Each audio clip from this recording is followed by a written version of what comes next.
Well, sit down and shut up or I don't know, stand up and walk around, stand up and say stuff. You could talk over the Rage Select podcast. I'm not in charge of your life. If you want to put your wireless headphones in and then just have a conversation with somebody whilst trying to listen to me do what I'm doing right now, I would consider that a feat. I think that was like when when you hear your voice coming out of your phone when you're talking and you could barely, or that one time where we did a podcast and you had that reverb the entire time. It sounded like you were wasted. That was an interesting one. Yeah, do that. Welcome back, everybody, to the Rage Select podcast here at Rage Select. I'm Jeff. And I'm Mike. Yeah, we got a lot. Michael. I'm gonna say right now, the Tokyo Game Show is currently happening. Oh, is it really? Yes. Shit.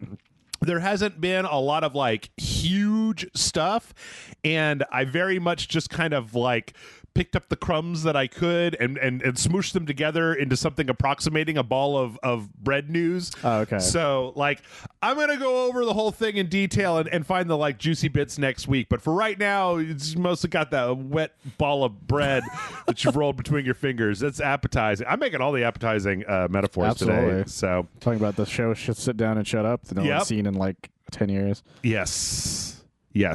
But before we get to that, Michael, I watched The Thing. What'd you watch? I watched The Thing. I started watching that new Baki show because apparently there's another one of those on Netflix. Yeah. And in the second episode, the show's fucking ridiculous. Oh, it's like okay, this is Baki in a nutshell. It's like, all right, I'm shadow boxing, right? So you're imagining an opponent and you're boxing against them, but Baki is so fucking into it that he's shadow boxing Mike Tyson from the 90s, but he's so serious about his shadow boxing that when he gets hit by the imaginary guy he's fighting, he actually gets hurt by it. And then he tells this kid, he's like, that was just the warm-up. I need to fight something that's even more powerful. So he goes down a basement and talks for 20 minutes about how mantises are the world's most dangerous predator, and then he imagines 100-kilogram giant mantis, and fights it in his brain, and it's throwing him around up against the walls in his imagination, but it's actually hurting him for real. And that's Baki, everybody. Like, meaty meat men doing ridiculous punch shit. That is Baki. But you brought the mantises on your own, so the comment section, do what you will with I watched it last night. I was like, I can't not bring this up. Even though I just watched the first couple episodes. No, but what I did watch last week, I hurt my hand last week, where I picked something up and I like kind of pulled like a tendon in my wrist or whatever. Oh, okay. And then I played Death Stranding for 5 hours without stopping. And so when I stopped, my hand was just like a claw, like I was in great pain. Sounds about right. I had to wear a carpal tunnel brace for a couple days. And in that time, I couldn't play video games. I couldn't play Death Stranding. So I was like, Netflix, what do you have? Let me see what this Squid Game is all about. And so I watched all that Squid Game on Netflix. Have you watched the Squid Game? No, but I've been seeing memes pop up. It's funny because as I understand it, it's like, wow, the internet is so impressed with Squid Game. And it's like, well, it is just like, you guys know there's a genre of like Eastern entertainment that's like literally called Death Game, right? Like there's, it goes back. There was like that one Netflix show with the cards where they went to the weird. It was based on a manga. I know what you're talking about, but I don't remember the name of it either. Yeah, and there's like, what was that? Kaji or whatever. There's that one really famous anime that's like the gambler guy, where everybody has a real thin faces. But this one was pretty good. And what I liked about it was 8 1-hour episodes, and it was not adapted from a manga or anything. It was specifically written to be a show. Oh, okay. So it has a beginning and a middle and an end, and it doesn't stop. I mean, it leaves the story open enough that they could make another season, but if they didn't, it would be fine stopping right where it is. And also, because it's Korean, it's violent as fuck. So yeah, I've heard it's very violent. Yeah, I only know like the main plot of it, and I was like, maybe I'll watch this, but I haven't gotten around to it. Like, did you ever watch Parasite? Did you ever watch the movie Parasite? Yes. Like, imagine if the family in Parasite, if instead of like trying to just like pull a con on rich people, they went to like Death Game Island, and then people were getting shot in the face all the time. They're trying to win like tug of war, but if you lose, you like die. So, Yeah, I saw a meme where it was just like red light, green light, or whatever. yeah. Except the joke was, instead of it being like money, it was like a girl trying to get a boyfriend, but he's like, red flag. Like it's just like, stop going. He's like, I can change him, but then she gets shot in the face. No, but it was good. I mean, like, it's one of those things where, like, if you have Netflix, I will say that it does start very slow. First episode's very slow, but and they're like 8 1-hour episodes, so it's not a huge time commitment. And again, I feel it's very important to state it does have an ending point. It does have a point where you get to the end and it's like, oh, we've wrapped it up, basically. That's the hardest thing about shows a lot lately, is that like people were always like, this show's really good, but like it clearly ends on a cliffhanger and then it got canceled right afterwards. Right. Well, that was a pain in the ass. That other one that I was talking about with the live action, the Netflix one where there was like a Japanese one that was based on a manga. That one totally just doesn't resolve. Like, it gets to the end of the first arc and it's like, oh, well, there's like, I don't know, 18 volumes of manga left to go. And it's like, did it even get a season 2? Because otherwise, what are you doing to me here? Stop it. Yeah, that's the issue with a lot of shows nowadays. But I'm always glad when that does happen, when it's like a beginning, middle, and end. Yeah. Like with Watchmen, it has a beginning, middle, end kind of thing. Oh, Watchmen. Yeah, the show. I just said Washington. I was like, the Brad Neely song on the internet. Sure, I mean, it does have a beginning, a middle, and an end. Sure it does. That happens. So yeah, I highly recommend everybody go watch it. I mean, it's one of those things where it's not worth getting Netflix for, but if you have Netflix, you can always give it a shot and then turn it off if you don't like it. Yeah. Like I did with The Foundation, where I tried watching the first episode of The Foundation and got halfway through it, and I was like, no, I don't want to.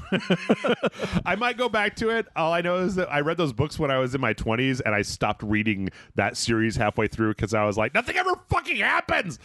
And threw the book behind me like a crazy person. So you figured the show will do the same thing? No, I figured the show might be better because they've got to keep people's attention and shit, right? No.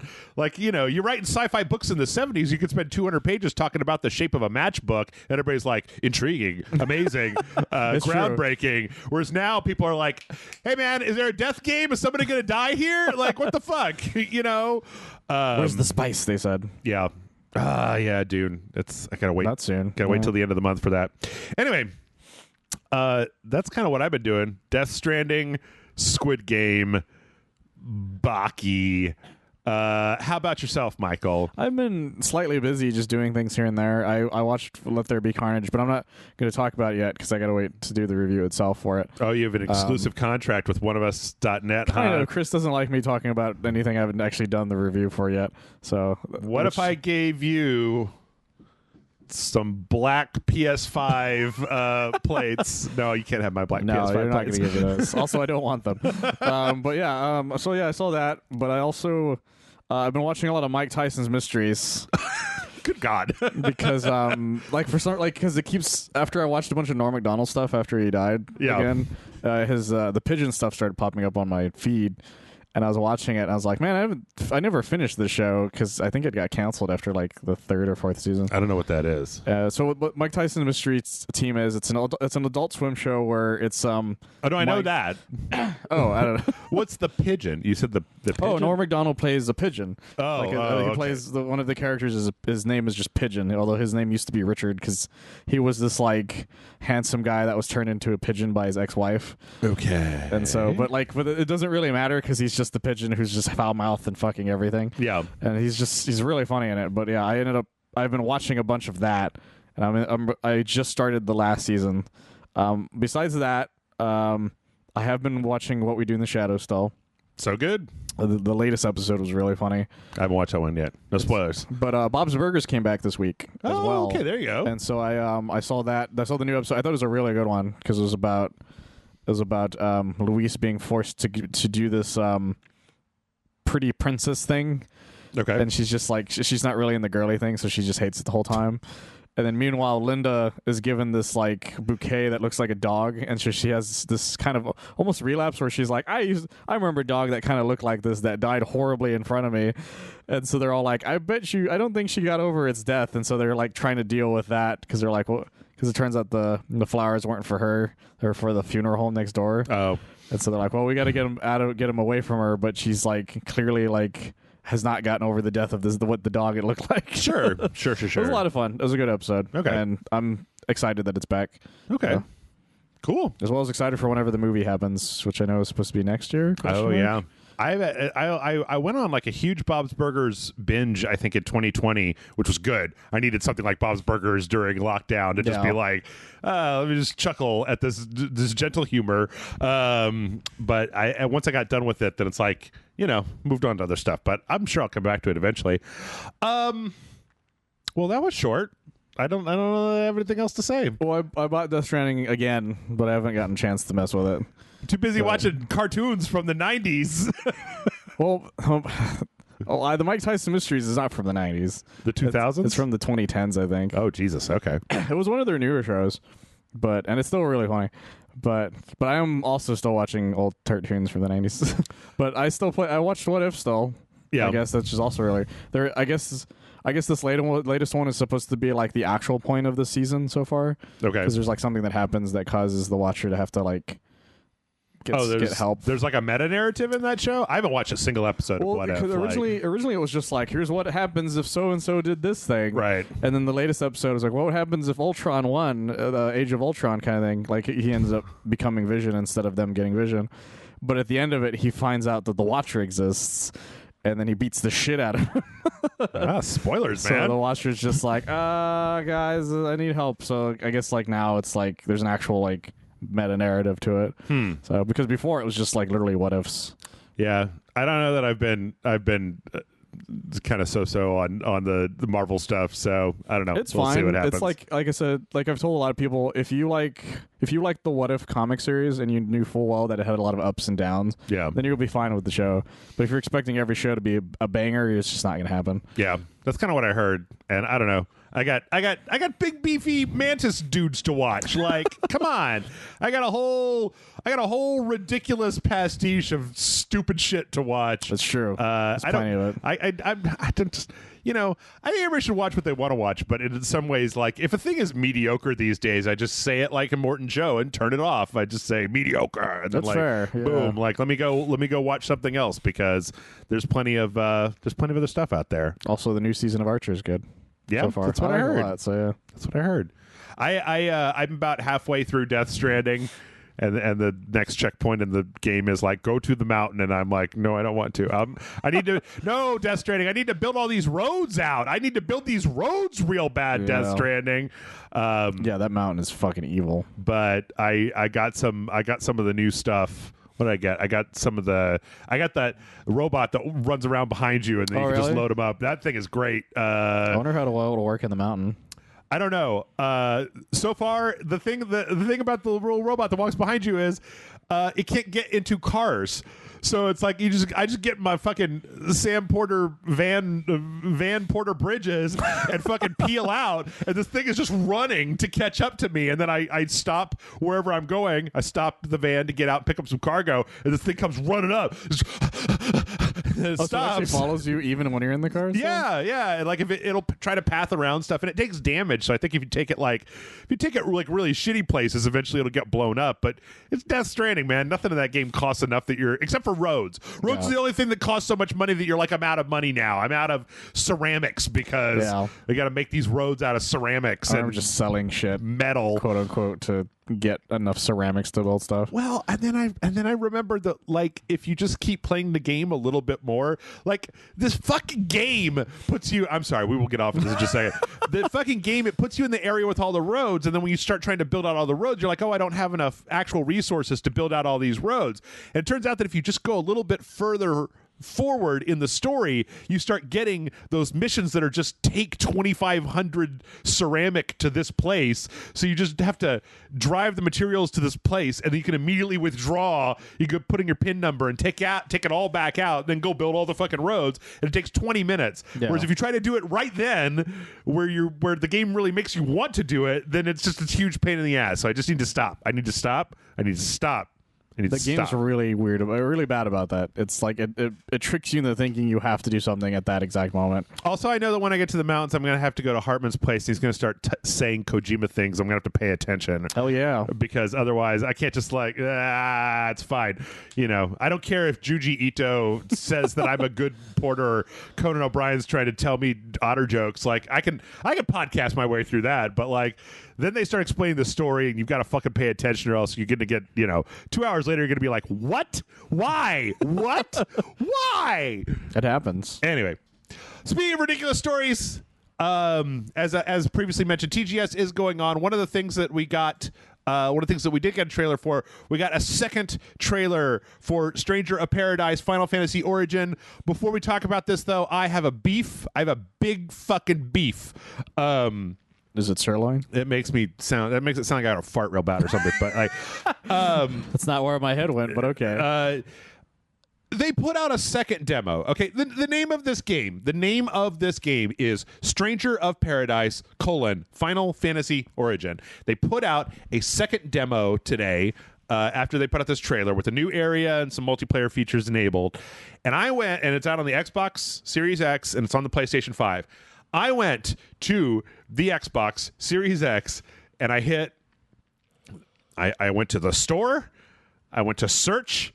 I searched for Final Fantasy, and this demo was not in the results that came up. I searched for Paradise, and this demo was not in the results that came up. Like, I had to search high and fucking low. And I remember that when this happened on the PS5, the only way I found it was by searching for it on the website and putting it into my download queue for use on the PS5. I remember telling you about that. Why is it so hard to find demos on these motherfuckers? None of them, neither console has a section that says demos, right? Like, if you go to the Xbox store, it's like new releases coming soon, free to play, most popular, but there's not a thing that says demo. I think there's sometimes in the free to play section, but I'm not sure. I went there and it was all Fortnite. So that's the thing is I'm not sure. You're right. Like, there's not really a demo area for those sites anymore. Yeah, like, come on, man. If you're gonna have demos, just fucking make a category that says demos. Or, hey, here's a novel idea: make it so that when I search, literally like a plebeian typing in the words Final Fantasy, that the Final Fantasy game comes up, the demo comes up in the search results when I search for Final Fantasy. That's dumb, Jeff. That would never work. That's for babies. What are you talking about? You gotta use your hands. Okay, boomer. Searching for shit. You know how I found the I found it on the Xbox is I literally just went to the front page of Xbox to look for that piece where they're like, check out all this brand new stuff you can download. Like, it was there, but when I manually searched for the name of this video game, the demo did not come up. Well, so what was the full name of the demo? it's just like Stranger of Paradise, Final Fantasy Origin, like just literally would not get it from. That's weird. That's weird. On the PlayStation. I went to the fucking store page for Stranger of Paradise, the place where you can pre-order this video game, and there was not a link to be found. Actually, on the PlayStation, I typed it in, and I found a page that allowed me to download the first demo. That didn't work anymore because it was time limited. That's so dumb. And then I went to the store page, and there were no links there, and I finally found it. I was just like, guys, what are you doing? Let me play it. That's so dumb. I want to play the commercial, okay? Like, I want to play the commercial for the game. Anyway, what did you think about this trailer, Michael? It looks more like the game that they said it would be. Yeah. Which is if you're just either into that or you're not. That and the main character still does not He's so interest me. He's so generic.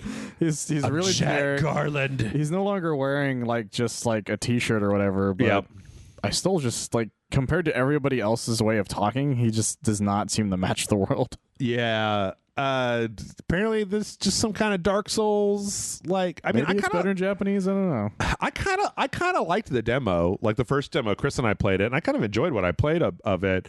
It's such a weird thing to be like, we need a Dark Souls game, and it's like, okay, which Final Fantasy should we put it in? And it's like, why would we have to put it in a Final Fantasy? It's like, we're Square Enix, like we don't have original concepts. We just put shit in Final Fantasy games. Like, that is the strangest thing about it, is that this is supposed to be I guess in part one, or it is part one. I don't know. That's the thing that we don't really understand. It is in part one. It's like there was the king and there was Garland and the Warriors of Light and all that bullshit. Like the four elemental spirits. There's even some stuff, I won't talk about it too much, that because I played Final Fantasy 1 not so long ago that I forgot it. It's been a very long time.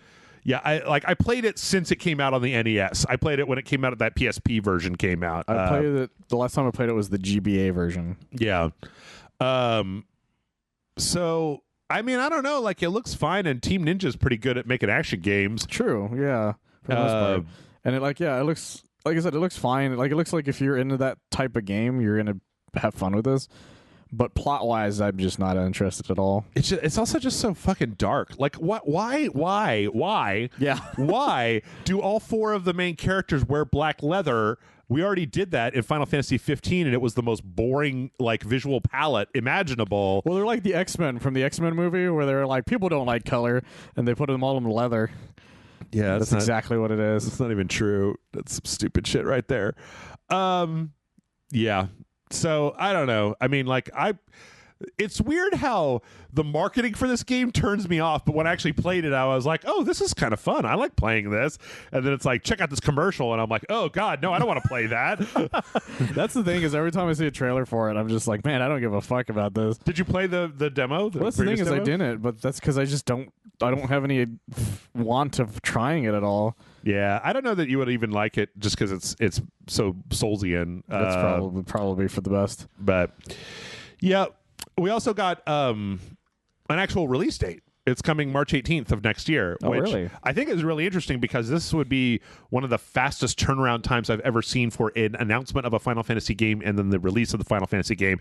And I can only assume it's because it's being made by Team Ninja, who have shit to do and don't have like 8 years to prototype fucking Nomura's fever dreams into a new Final Fantasy game. No, that's exactly why. It's because they don't have to worry about like needing to add the most convoluted dialogue possible and at the last minute, splitting it up into 5 games, adding additional DLC, or talking to Disney to add, Goofy and Donald. Yeah.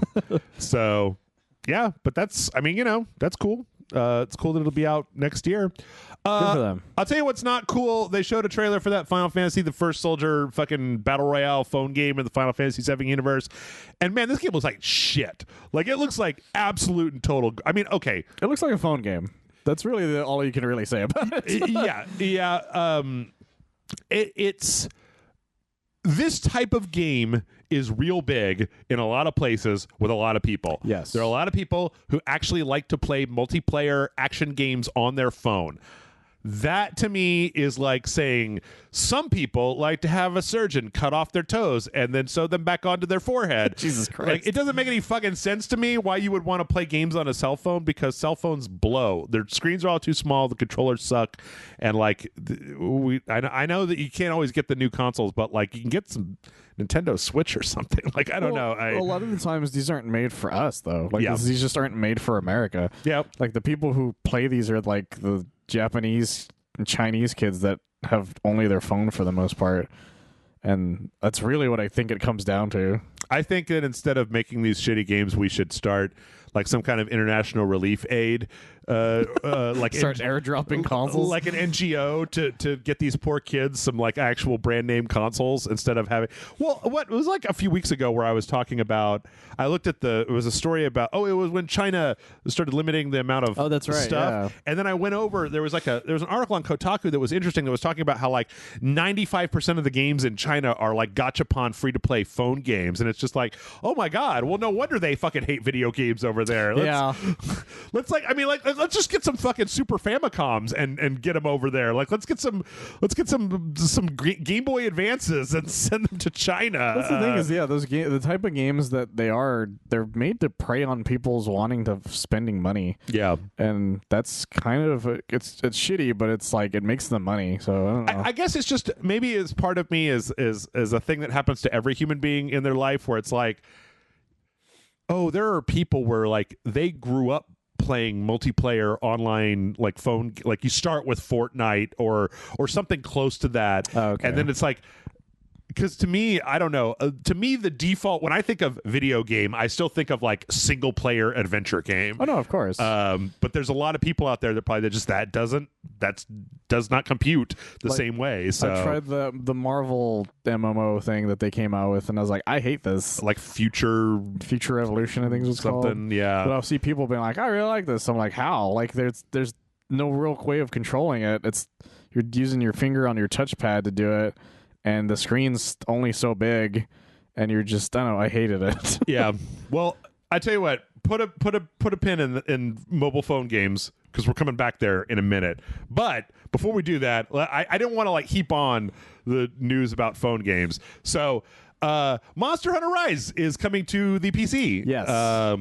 We got an official trailer. We got a release date. It's like 4K, 100 billion frames per second, like 6 billion MIPS textures.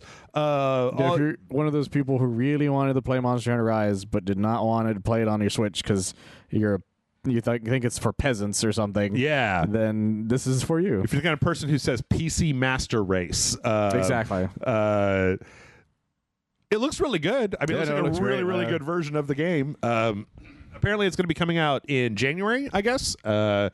So, and again, if I did a lot of the PC gaming, I think I would be more interested in it. But yeah, that's really what it comes down to. Is I'm just not a PC gamer. Yeah.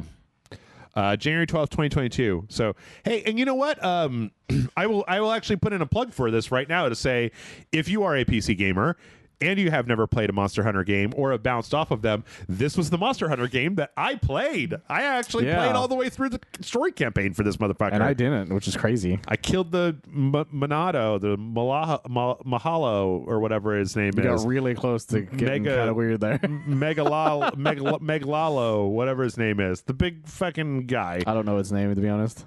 And Arathalos. I remember that one. Arathalos is great. I don't remember any of their names. There's just like, there's like fruit bat. There's like poop snake. There's that fart bear. Azurus. Yeah, I don't remember any of their names. I'm just like, oh fuck, it's fart bear again, except for Rathalos. That's the only one that I remembered because people keep saying that word, and so I was like, oh, my brain finally made like built a neuron between like that and what it actually looked like. Oh, the Rathalos is in Metal Gear Peace Walker. Oh, that's why I remember it. It was in a fucking Kojima game. Yeah, it's in Peace Walker. It's a special boss. Can we get, instead of that other expansion, can we get an expansion that just turns everything into tanks in this game? Because I'd be cool like with that. Helicopters and shit, like a bunch of jeeps. Yeah. We also got some information about the Monster Hunter Rise Sunbreak that was announced. That was last week, wasn't it? The Nintendo Direct. Yeah. They talked about how the monster in the trailer is a new elder dragon called Malzeno, and Malzeno, and that's the only information they were willing to say. I think you said this last week. Master Rank is coming with this expansion. G-Rank, Master Rank, or whatever they're calling it nowadays. Yeah, and then apparently the expansion is going to have you leave the village and go to a whole new hub area that breaks off into all this stuff. Yeah, I know when World came out, they had a similar update where they had a new hub. There's also the return of Shogun Cenatar, which is a big crab with like a skull on its back. Oh, that thing! I haven't thought about that thing in years. Yeah. So Skull Crab is coming back. Yeah, that's kind of all I knew it as. I forgot its name entirely. Crabulon is back at it again. So yeah, that was a fun boss. Yeah, a fun monster to fight. I wonder. I don't know if I just missed it. I wonder if there's going to be crossplay between the Switch and the PC version. I don't know. I'm not sure that could be done, but I don't know. Co-op, right? So, and I know that like Fortnite is crossplay on the Switch. Is it really? And the PC, I believe. Yeah, I have no idea. Because I thought that I thought so because I thought the story back when Sony was resisting the crossplay was that like you could crossplay between everything except for the PlayStation. But that's possible. I would have to look into it. It'd be interesting to see. Speaking of the Nintendo Switch, we got a very interesting report this week about the Nintendo Switch. Apparently, a couple of reporters over at Bloomberg have said this report where they're like, we talked to people from 11 different studios who refuse to be named, and they all say that they have 4K dev kits for a 4K Switch. Now, I know that I spent a long time talking about a 4K Switch, and then they announced the OLED Switch. Yeah. But the current thinking is that the 4K Switch was in development, and then COVID happened, and then the lockdown and work from home and all that stuff happened, and that it really derailed the development of this new thing where they had like the OLED working and some of the enhancements. So they decided as a stopgap measure to basically create the OLED model and then to keep working on the 4K model. Now, there's a second side to this story, and it's what Nintendo says. Michael, I will give you one guess what Nintendo has publicly stated about this particular story. That Chris Pratt is Mario. Chris Pratt is Mario. You are correct. Nintendo came out and said, a news report on September 30th falsely claims that Nintendo is supplying tools to drive game development for a Nintendo Switch with 4K support to ensure correct understanding amongst our investors and customers. We want to clarify that this report is not true. We also want to restate that, as we announced in July, we have no plans for any new model other than the Nintendo Switch OLED model, which will launch on October 8th, 2021. I believe this is a straight up fucking lie. Like, there's enough weasel words in there that you could get away with it. Like, you know, we have no plans for any new model is something where it's like, well, we haven't like notified retailers that we're putting it on shelves. So we have internal prototypes. We're always doing development, like all this Weasley bullshit, because I mean, come the fuck on. Of course they're not going to say that they're working on it. In fact, of course they're going to say the opposite, because if you knew there was going to be an OLED Switch like at the end of next year, or a 4K Switch at the end of next year, would anybody bother buying the OLED version? No, they would not. You would wait. Yeah, you just wait for a new one. Like, of course. But this is one of the first times I feel like I've ever seen this like so directly run up against this thing where it's like, we cannot admit that exists, or else it would fuck up our sales for the thing that isn't even out yet. The thing is, like, the other possibility is this is literally a boy who cries wolf situation. Sure. And it's just gonna keep happening. Yep. And when it finally does happen, we're just not gonna believe them. So that's true. Or it's possible that whatever they're working on is actually the Switch 2, and that we don't see it next year. We see it in 3 years, and it's possible. To Switch 2. But I mean, like, the longer that I guess the reason that I believe that they are working on a 4K Switch with more internal power is because there are a lot of Switch games that run like butthole. Oh, absolutely. And like, I feel like if they were making a hardware revision for the Switch that would make those games run a little bit less like butthole and play them in 4K in docked mode, that would be a big win for Nintendo. It would give the Switch, I mean, I guess the Switch doesn't really need a revitalization. It's already selling like fucking hotcakes. Like, they can't keep them in stock. Last year was the best year Nintendo's ever had in their entire like. Yeah, the LEDs have been sold out for a while from the pre-orders. Like, they're just not able to be found anywhere. I bet the twist of the Switch 2 will be that it can only be connected to a television. It's revolutionary. No, I think that they love that handheld shit too much. Like, they do. Everybody always talks about it. I'm like the only person in the world who has a Switch who I'm like, I don't ever fucking take it out of the dock. Well, like, it outright like replaced the 3DS. Like, they just stopped making things for the 3DS. So that's true. It is their handheld now. Yeah.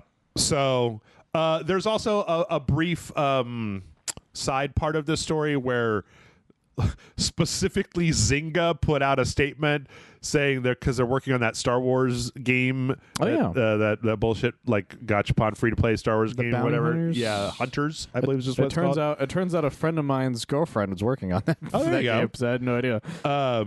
Sorry, girlfriend, lady. I didn't mean to call your game bullshit, but it does sound like probably bullshit. Doesn't listen to this. I like the part where the two Jawas are standing on each other's shoulders. That is neat. Yeah. I want to play as that character. I want to play as like two Jawas in a trench coat. That's what I want to play as. But they specifically came out and said, we do not have a 4K Switch dev kit. And it's like, okay. But this is conspiracy theory, so you know that, like, somebody saying that something doesn't do a thing means they're lying and they do have a 4K dev kit. Well, that's why I think it's the boy who cried wolf. We're not sure. Like, we got so many people crying the wolf the last time. True. That this may actually happen, but now everybody's just going to take Nintendo at their word again. Yep. Because I remember the explosion of people being like, "You didn't announce the 4K thing," and they're like, "We never said we were going to." Shh, stop it. Yeah, oh Nintendo. So many people were so mad for so long that, like, every time they had any kind of video and it was like, you did not mention a new Smash character or announce the 4K Switch? Fuck you. Yeah. Fuck you. You should die. You should die for that. Like that yeah. They should announce the 4K Switch during the last Smash announcement just to fuck with people. What if the last Smash character is the 4K Switch? I'm putting my money on it right now. It works like an amiibo. You can only unlock the character if you buy the 4K Switch. It's going to be a really meta Mr. Sakurai presents as he uses the Switch to control another Switch on the screen. So that would be amazing. I'd pay money for that. Yeah. Well, speaking of paying money, Activision Blizzard paid some money last week. Oh, geez. So in addition to the California Fair Employment Commission and the SEC, last week the U.S. Equal Employment Opportunity Commission, the EEOC, dragged Blizzard into court and immediately settled with them based on just, all the things that we've talked about before. So many things, guys. It's a discrimination lawsuit, and the settlement that they got was that Blizzard. I need to read this. Under the agreement, Activision Blizzard has committed to create an $18 million fund to compensate and make amends to eligible claimants. Any amounts not used for claimants will be divided between charities that advance women in the video game industry or promote awareness around harassment and gender equality issues, as well as company diversity, equity, and inclusion initiatives as approved by the EEOC. This agreement is subject to court approval. So they weren't they didn't have to pay employees. They created a fund that will be used to pay employees at a future date. That's a little strange, but okay. Yeah, that's not unheard of though. No, that's settlements tend to be just certain funds. Like what was it Equifax? They had a specific fund that was if you wanted the money, then you get the money, but we only have so much to give out. So if everybody gets it, then nobody's going to essentially get it. It was it was one of those things like, if everybody that's been wrong submits for a payout, then everybody will get $1. Yeah. So they're like, why don't you take the mystery box instead? And nobody wanted the mystery box. Were they the ones that were like, hey, we bought you a free year worth of credit monitoring? Yes. That auto renews and then charges you for the next year. That was the second option was that. So some bullshit right there. Yeah. I don't think anyone even got the $1, to be honest. I don't even know my credit score. I just roll the dice. Well, it's not like I'm applying for boat loans or anything. I guess that's true. I don't really need to know my credit score to go to fucking Taco Bell. I know mine nowadays because I had to rebuild that son of a bitch. Yeah. It was all shattered. You'll never believe what the response to this $18 million settlement from some of the groups that have been digging in is. Annoyed? Yes. Boo. There's a campaign to organize digital employees, which is a project by the Communication Workers of America that released a statement that basically said, okay, I mean, Activision Blizzard's net worth. Do you know what Activision Blizzard's net worth is? Without looking at the screen. Don't look at my screen. I can't even read the screen. $1 billion? $72 billion. $72 billion? Holy shit. Yeah. Seriously? Yeah. Yeah. That fucking Call of Duty money, man. That World of Warcraft money. What the fuck?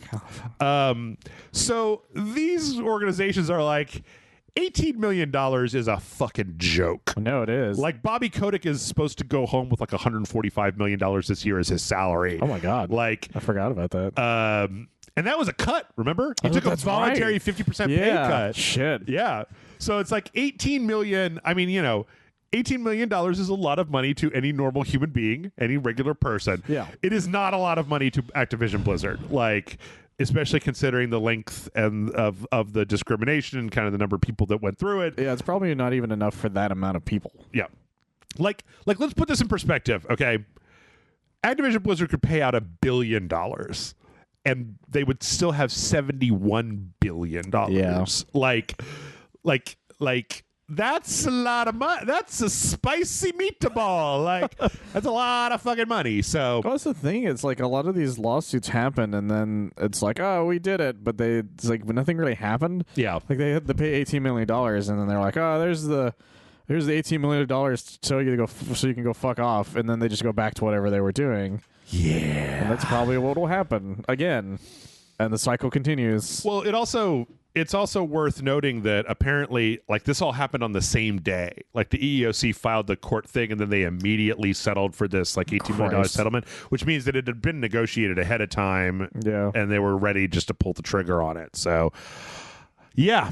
So anybody who sees a headline that says $18 million and thinks, like, this will change everything, probably not. No. Probably not. If a settlement isn't, like, in the 3-digit millions, that doesn't really do that much of a dent to them. It's to be honest, at the end of the day, at least for certain companies, I don't think anything is going to change Activision Blizzard. They've got enough money and clout everyone has to quit at this point. Even if everybody quit, they could hire scabs for so much money that it would be like, I don't know. The thing is that it'll shut down a lot of stuff for long enough that it would hurt real bad. Maybe. But you're right. They could just get a bunch of people off the street. They could get like overseas developers. There could be a guy outside and they're like, do you want to make a game? And he's like, sure. And then they're going to crunch the shit out of him. Yeah. And he's going to be like, oh, for the Vigima games while he's sleeping under his desk. Yeah. I don't think anything is going to change it, but I recommend that everybody keep it up because I would like Bobby Kotick to be as irritated as humanly possible. Yes. Because go fuck yourself, Bobby Kotick. I don't give a shit. Actually, go fuck yourself, Activision in general, because you have not been worth a damn for quite some time. Yep. Yeah. I'm still real salty about Toys for Bob getting put on Call of Duty Warzone. I am too. I'm a little salty about that. Very salty about that. So I'm not gonna lie. Not gonna lie. Let's see. Okay, good news. Good news in the corporate sphere. So Bungie this week announced that they are making a change to their employment contracts. They are removing the forced arbitration clauses from all of their employment contracts. Which is great because forced arbitration is bullshit. Nobody should make you sign away your ability to have your day in court if you're wronged by the company. Like, it's now been replaced by you get to meet Nolan North. Right. Yeah. And he'll listen to you talk about your problems. I think this is a good change. I'm just like, I'm against the forced arbitration bullshit. Period. Like, no, absolutely. Just there's I've never heard a rationale for it that makes sense outside of like, well, I mean, outside of just like the obviously self-serving, just like, well, we don't want to go to court, so let's make all our power in the people's hands. Or whatever. It's like, no, that's not how that works. Yeah, it's not how any of this works. Well, I mean, it would be in the people's hands if like they had any input into like who hires the arbitration. Yes, exactly. Firm. So, but yeah, that's good. That's just they came out and just said, yep, we don't want to do this. It's done. The end. Let's see. Other good news. Twitch has finally done some changes to try to alleviate the hate raid stuff, which actually happened a lot faster than I thought. And the thing that they've done is they've created a new verification tools where it's basically like you can change your chat to be phone verified users only. Ooh. So that means that if you create a Twitch account, it's like you've got to do the thing where you enter your phone number and you get verified based on your phone number. And then you can have up to 5 Twitch accounts, but they're all tied to the same phone number. And if one of them gets banned, they all get banned.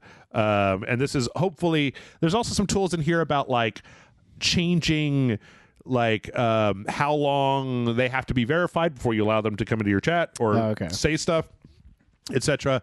And this is a way to hopefully keep like, you know, just legions of generated spam bots from coming in, because anybody that comes in there theoretically, now I'm sure that there's, you know, some crafty motherfucker is going to find a way around this, like a Google there's phone number generator stuff out there, but like if you, depending on what the other settings, that should be able to help out with that. Like you said, the one where it's like, how long have they been verified? Yeah. Because it makes it harder to like keep making numbers kind of thing. Yeah.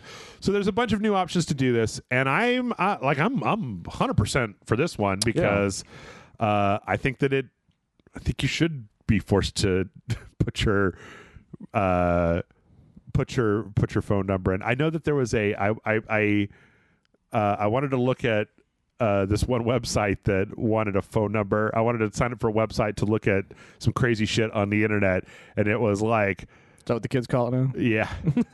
It was like putting your phone number in. I was like, fuck you. That's all right. I'll go somewhere else for my craziness. Thank you very much. No way, Jose. I'll type in a lot of information on the internet, but my phone is already virtually useless with the number of spam calls that comes into it. Like, if you don't text me, or like if you don't call me and leave a voicemail telling me who you are, that you're going to call me back in a few minutes, if you don't pre-call me to like fax me your cover letter first, then you can call me on the cell phone telephone. But so see, the fun thing about my number is that my number I've had since like 8th grade, so it has the area code for where I grew up, and no one who will call me from that number basically is somebody I would have talked to at this point. If I still talk to that person, they're already in my phone. That's how old this fucking number is, kind of thing. So if that number pops up, then I know full well that person is not a real person. My phone, I think that the Pixel phone has like it has an automatic like screener. Yeah. And I was just kind of letting it go, but then it kept screening, and then the robot would say something to the screener, and then my phone would ring anyway. And I just started getting really mad and like aggressively just like hanging up and immediately reporting spam on stuff. And I think my phone has learned either that or Google updated their algorithms. It's just like, if it's not in this guy's phone book, just don't fucking make it ring. He's just going to be mad. He's going to slam his phone back down to the desk when he's done, and that shit hurts. So yeah, absolutely. So good on you, Twitch, is what I'm saying. Let's see. In other news, to hopefully curb assholish behavior, EA has put out a very, very, very strange like community standards guideline for Battlefield 2042. Interesting. So they put out a community charter, and it's basically like, here's the 4 things, here's the 4 expectations. These are the 4 things that EA expects from people playing an online military shooter game. Treat others as they would like to be treated. Keep things fair. Share appropriate content. And keep things honorable. EA telling people to do that is kind of insane. EA, the company itself. Yes. Also, has there ever been a shit goblin in an online multiplayer game who's been like, oh, am I breaking the rules? Well, then never mind, madam. I will see myself out. Pardon me. I am embarrassed. I will leave. Now, to EA's credit, the one thing that they did talk about, which I think is really interesting, is they said that if there are repeated violations, that they are planning on just like full, complete lifetime ban to your username across all platforms. Just like, you're out of here, which is a little strange. It's a tricky one because these little algorithms and stuff for these have been known to randomly ban people. Yep. So, oof. I'm assuming that at some point there's going to be some terrible story about some guy who's named, Martin Sith Head, and like he's just been preemptively banned from all of EA's games, and Kotaku's got an article about how he spent 4 months on the phone trying to, this is like the #1 Battlefield fan who's been playing since he was 4 years old and loves it so much or whatever. There's absolutely, you remember the Fallout 76 ones? Yes. Where it was just like the guys who played for like hundreds and hundreds of hours. Yes. They're like, you're cheating, and then they banned him. Do you remember? I love this. I love to remember dumb shit about the internet. Do you remember early on in the Fallout 76 days when they banned people and they would only let them back if they wrote a written apology? Oh yeah, that one. Oh my god, it was, man. The Fallout 76 when it came out, it was the gift that kept on giving. I think you overestimate how much people want to play your dumb Fallout game, Bethesda. Yeah. That was a fucking god. Fallout 76 was such a shit show for like a year. The thing that I actually wonder about this is, I know that you sign away all your rights when you agree to the terms of service, right? First thing you have to do is agree to all this bullshit. But it's like, if I paid $60 for a video game and then the company made it so that I couldn't play that video game, then I kind of want my $60 back. Like, if you perma-ban me from playing what is essentially an always online video game that has really no other content, then you made me pay $60 to play against bots, and like, pardon me. It's Kojima's dream. Yeah, exactly.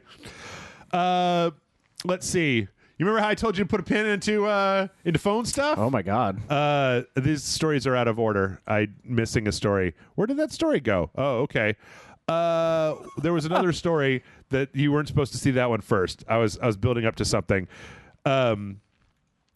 So I figured that story would pop up eventually, though. Genshin Impact is a phone game, and the story of this is amazing. We had a story. Did I have you on when it was? I think I had Bryce on when it was a story about like they had a character on the beta server and then they changed it, and then the fans were like, "How dare you, sir?" And it's like, it was a beta. That's why it's there. Like, so people bought the gacha points to get this character based on what was in the beta, and then when they changed it in the actual release, they were like, "Ah!"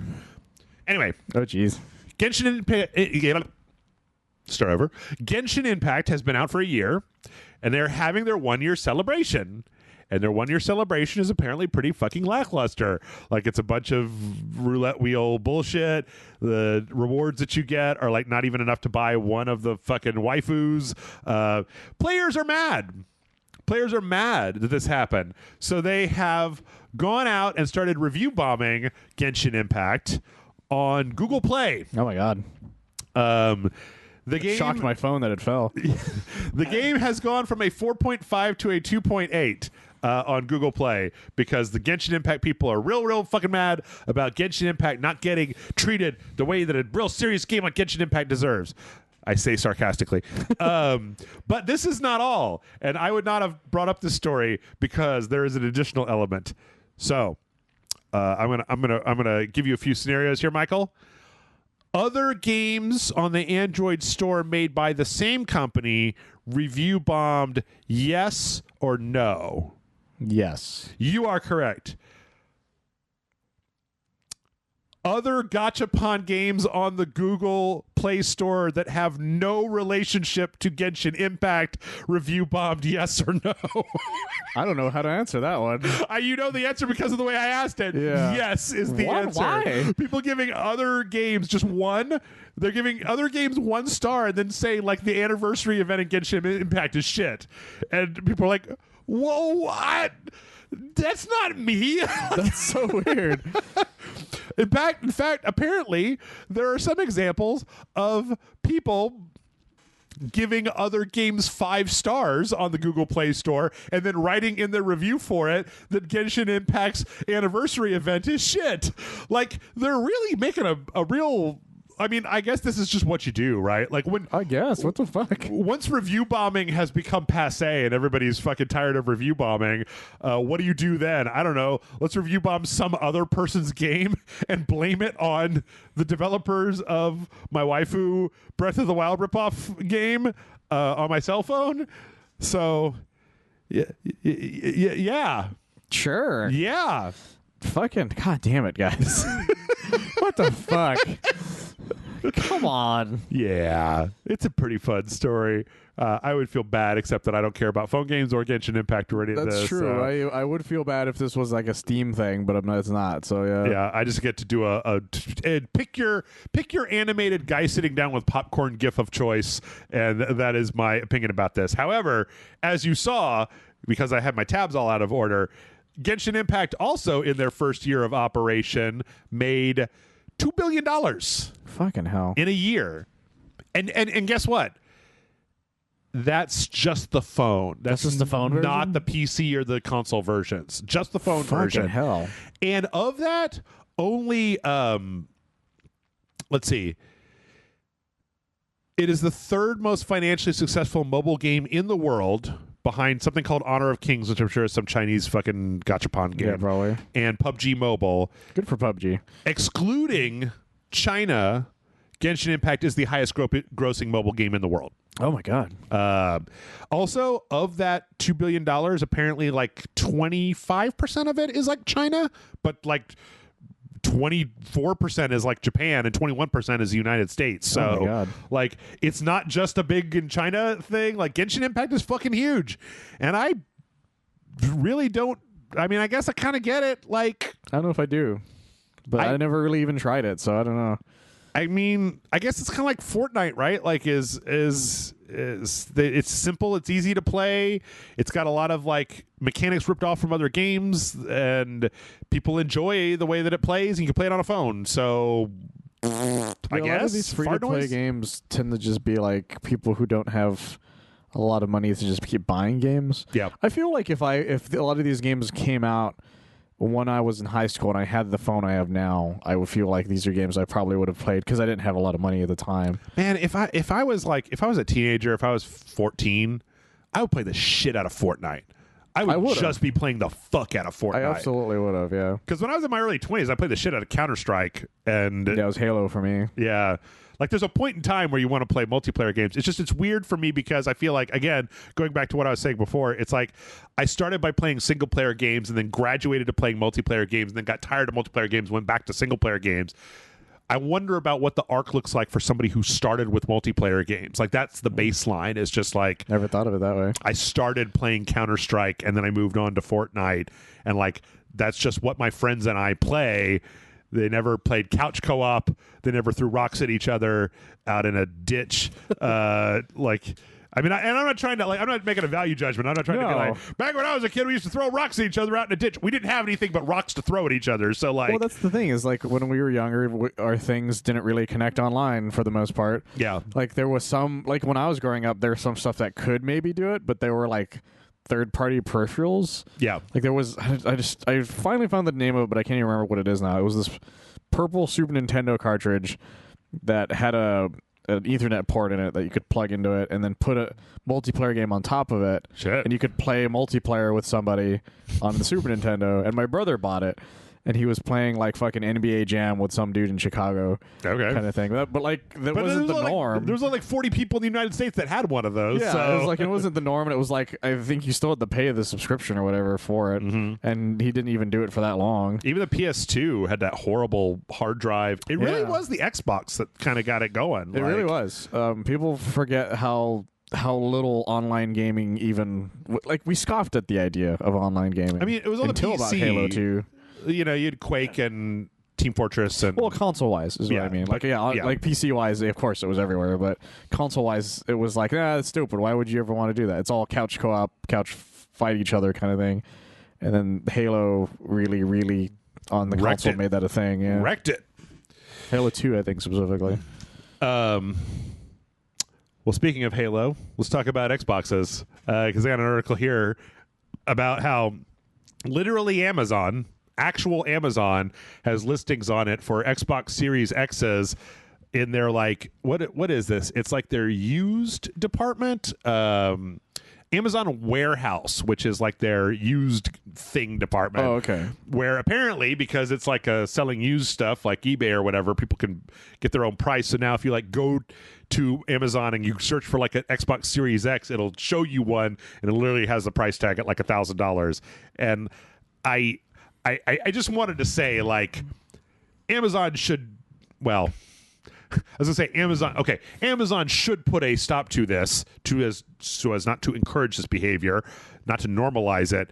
Amazon will 1,000,000% never put a stop to this because... No, it's already a thing. Like, there's figures, there's action figures, amiibos, and stuff that are on that specific area that are always, like, hundreds way more than it was supposed to be originally.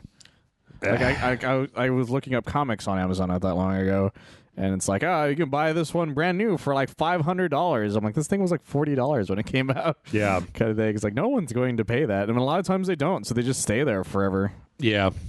So I don't know. I don't like it. And I think they should stop it. No, sir, I don't like it one bit. No, sir. I do not care for it. But then also in this particular article, it talked about how, like, you know, the console shortage is supposed to go, I mean, at least to the end of this year and probably at least through the first quarter of next year. And it got me thinking about how it's like I've taken it a bit for granted because you and I were both really lucky being able to get those new consoles. Well, yeah, we have both of them, and it took us no fucking work. Yeah. And I have no idea how. Yeah. Like to this day, I don't know how we got both of them without having to like kill someone. Oh, no. I did work for the Series X. I did work for the fucking Series X. Okay, I guess that's true. Well, the thing is, I didn't really work for my Series X. Yeah. Like it was the financed one. And I did it on a whim because my friend sent me the link for it. Oh, right. It's like, hey, Walmart's doing finance. And I'm like, they're probably not even going to give it to me. I'll just do it real quick. And they're like, no, it's yours if you want it. And I was like, oh, okay, cool. I didn't have to do anything for it to the point where I didn't use it for a long time almost. Yeah. Until the Halo beta came out. Oh, yeah. And I feel kind of weird about that, to be honest, because so many people are like fighting to the death over these things. It's weird to me that it feels like this was a problem because these consoles are a year old now. Yeah, it's going to be a year next month. Yeah, and it's weird to me that they haven't. I mean, I know that there are material shortages. I know that there are shortages. There's supply chain issues all for everything, right? Like everybody's like, fucking can't get this, can't get that.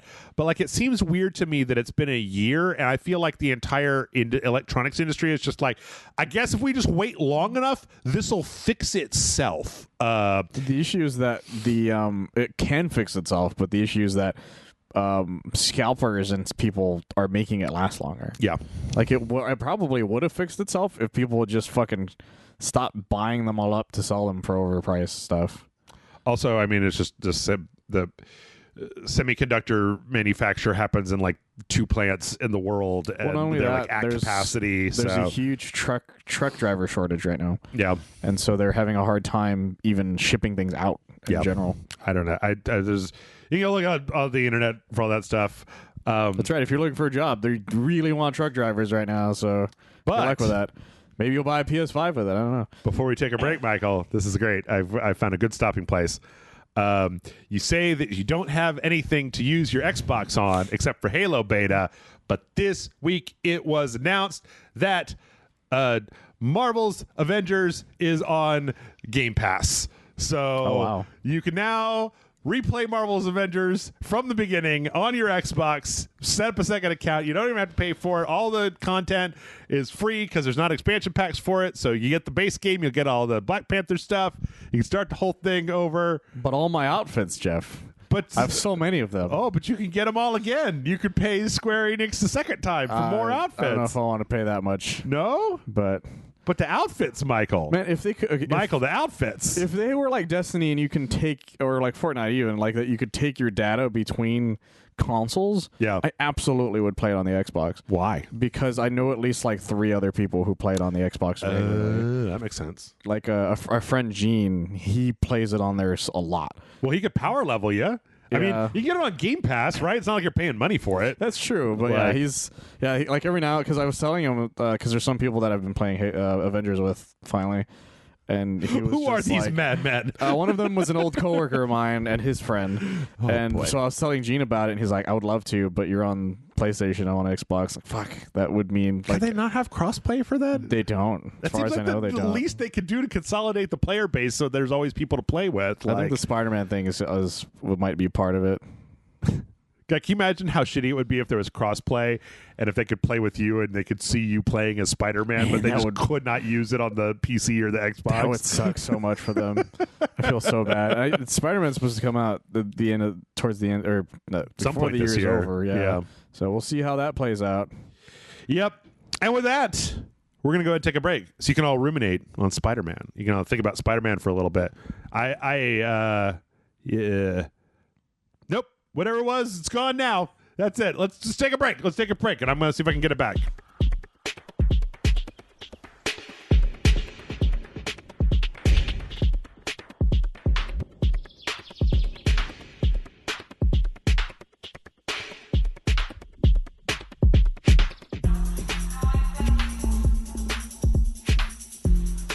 And we're back.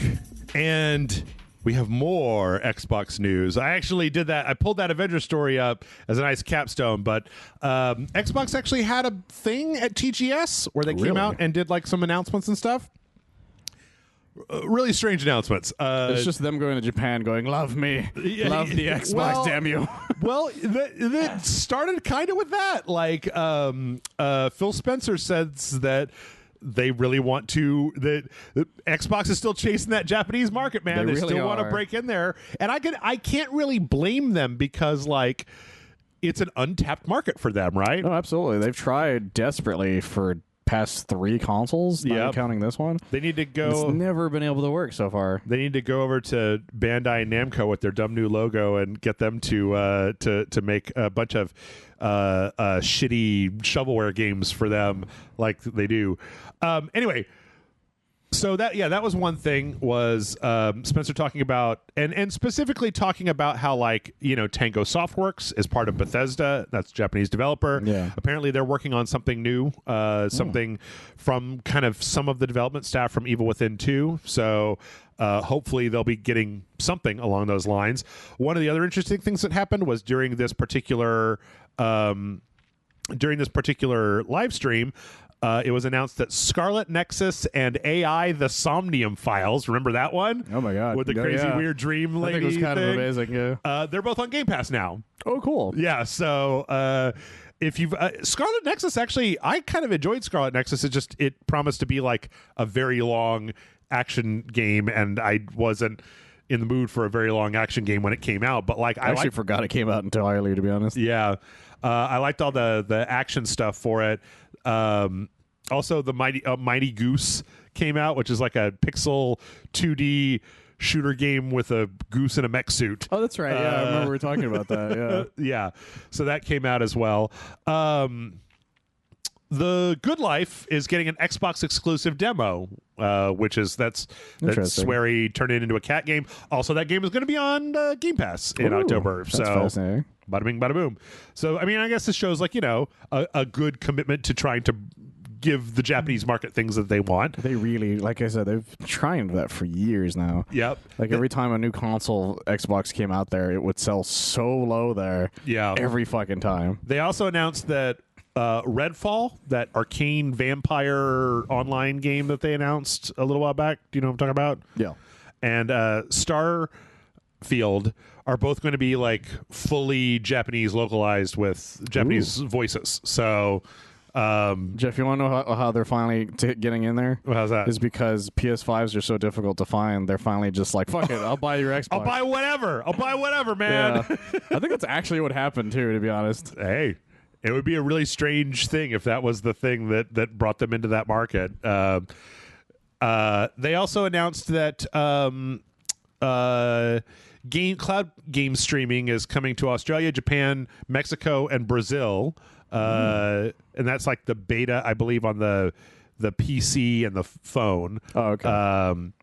We got another story about that in a minute. And then there's a new game called Eternal Return that is coming to the Microsoft Store on October 19th. That is like a weird anime MOBA thing that looks like, I don't know, I guess it could be good in Japan, but I don't know. People love that stuff there. Yeah, that was kind of what they announced. So it wasn't like, you know, a huge thing. I didn't actually watch it. Like, all I did was just read a roundup because it sounded like it was kind of boring. So I love the icon is just like a Gundam type Xbox. the Xbox was, yeah. They're like, love us. Yes. We know what you guys like. You like giant robots. What if the Xbox was a giant robot? Speaking of streaming, apparently the Xbox Insider program is now randomly rolling out the actual console xCloud service. Ooh. So you can actually stream the stuff on your Xbox through xCloud with Game Pass, so you can try games out. So the basics of this is you can try out new games without having to commit to downloading them by playing them through xCloud. Yeah. However, there is a more interesting application for this particular service, and that is you can use xCloud on your Xbox One to play Xbox Series X games through the cloud, through Game Pass. That's right. So you literally don't even need the new console if you're willing to play it all streaming. And have good internet. if you have a good enough internet connection. Now, the xCloud streaming doesn't go above 1080p, so it won't do 4K or anything like that. Oh, okay. So there are the downside, I guess. Yeah, there are limitations. But the idea that you could take my original day one Xbox One that I sold you and play the Halo Infinite beta, or play Halo Infinite, actually the game when it comes out, it's kind of a mind job, man. It's fucking crazy, to be honest. And it's not sure what to do with that console still. Now that I have the Series X at the moment. It belongs in a museum, Michael.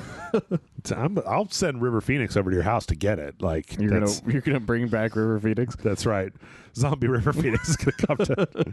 Oh no. That'll be fine. Let's shift over to PlayStation. We've talked about Xbox for a little bit. We had some PlayStation stuff that happened this week. Apparently, there was a PlayStation blog post where Hideaki Nishino, who's the Senior Vice President of Platform Experience at Sony, has talked about that they are working on a lot of different updates to the PlayStation, to the way the PlayStation operates. But they're not just having like a list of features that they want to implement.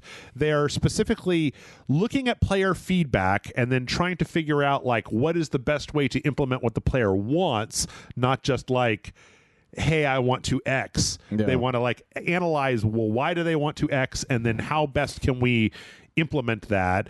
And that apparently it's just like a huge number of things that they're currently working on. Oh, that's interesting. Gotta say that, I mean, I've really liked the last update with the little chevrons for like the PS4, PS5 games. Like, it's great, except that it brought back the issue I had with my PS5, which is that every time there's a PS4 disc in it, it'll try somewhat adding at least a little bit of data from that version on it. Oh. Every goddamn time. Yeah.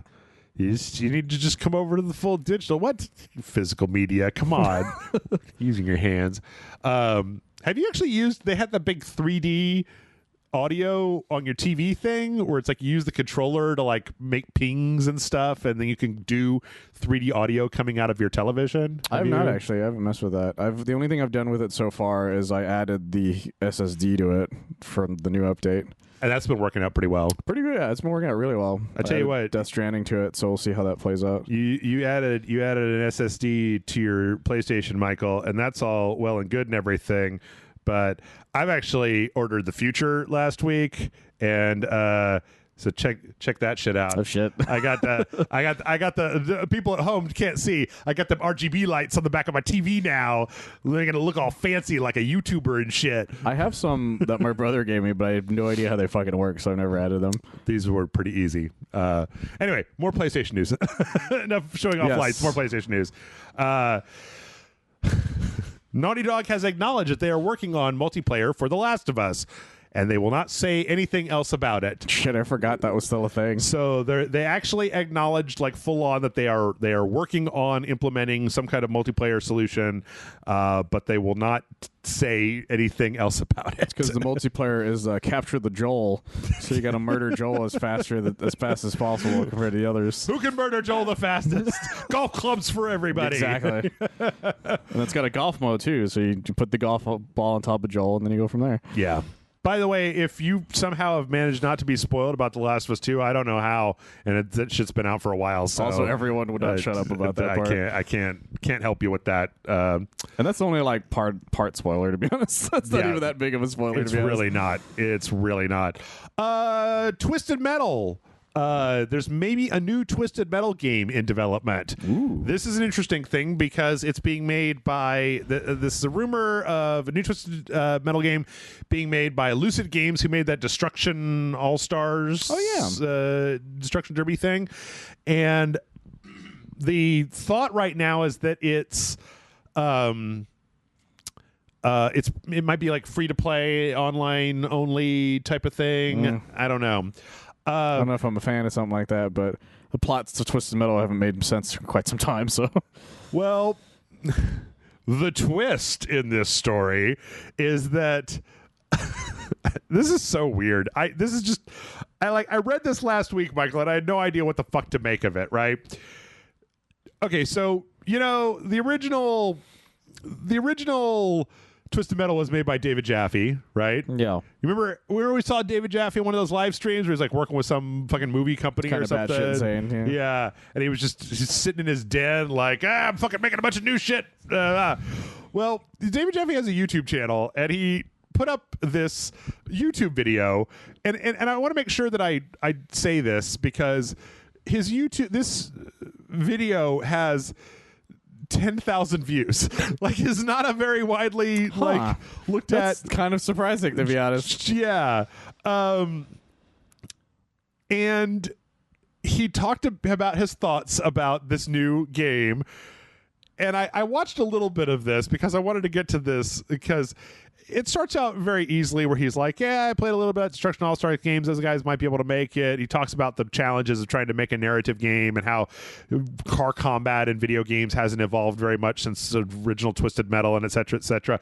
But then at some point, he just starts talking about how, like, he's real mad that nobody at Sony gave him a call that they were going to make a game. And there's this one quote. I didn't get to this part in the YouTube video, so I don't know how he said it. I'm going to read it in the nicest possible way, which will probably make it sound even more dire, because this is what the man said. I know things. I know where the bodies are buried. Hell, I know who pulled the trigger before they buried the fucking bodies. I'm not saying I'm going to give shit away that's going to hurt people because I don't want to be a dick, but you should have called, let's say this, and I would never reveal these things, but let's just say you're morons, Sony, if you think that a lot of your meetings are unrecorded and unshared out in the world, because that's not the case, but I would never share that. Because of the implication. Because of the implication. It's literally the implication. Like, he keeps saying how it's like, well, nobody had to call me. Like, I've been out of the loop with Sony and all this stuff for a long time. But, you know, it would have been really nice if I got a call. And also, I know where the fucking bodies are buried. And it's like, wait, what?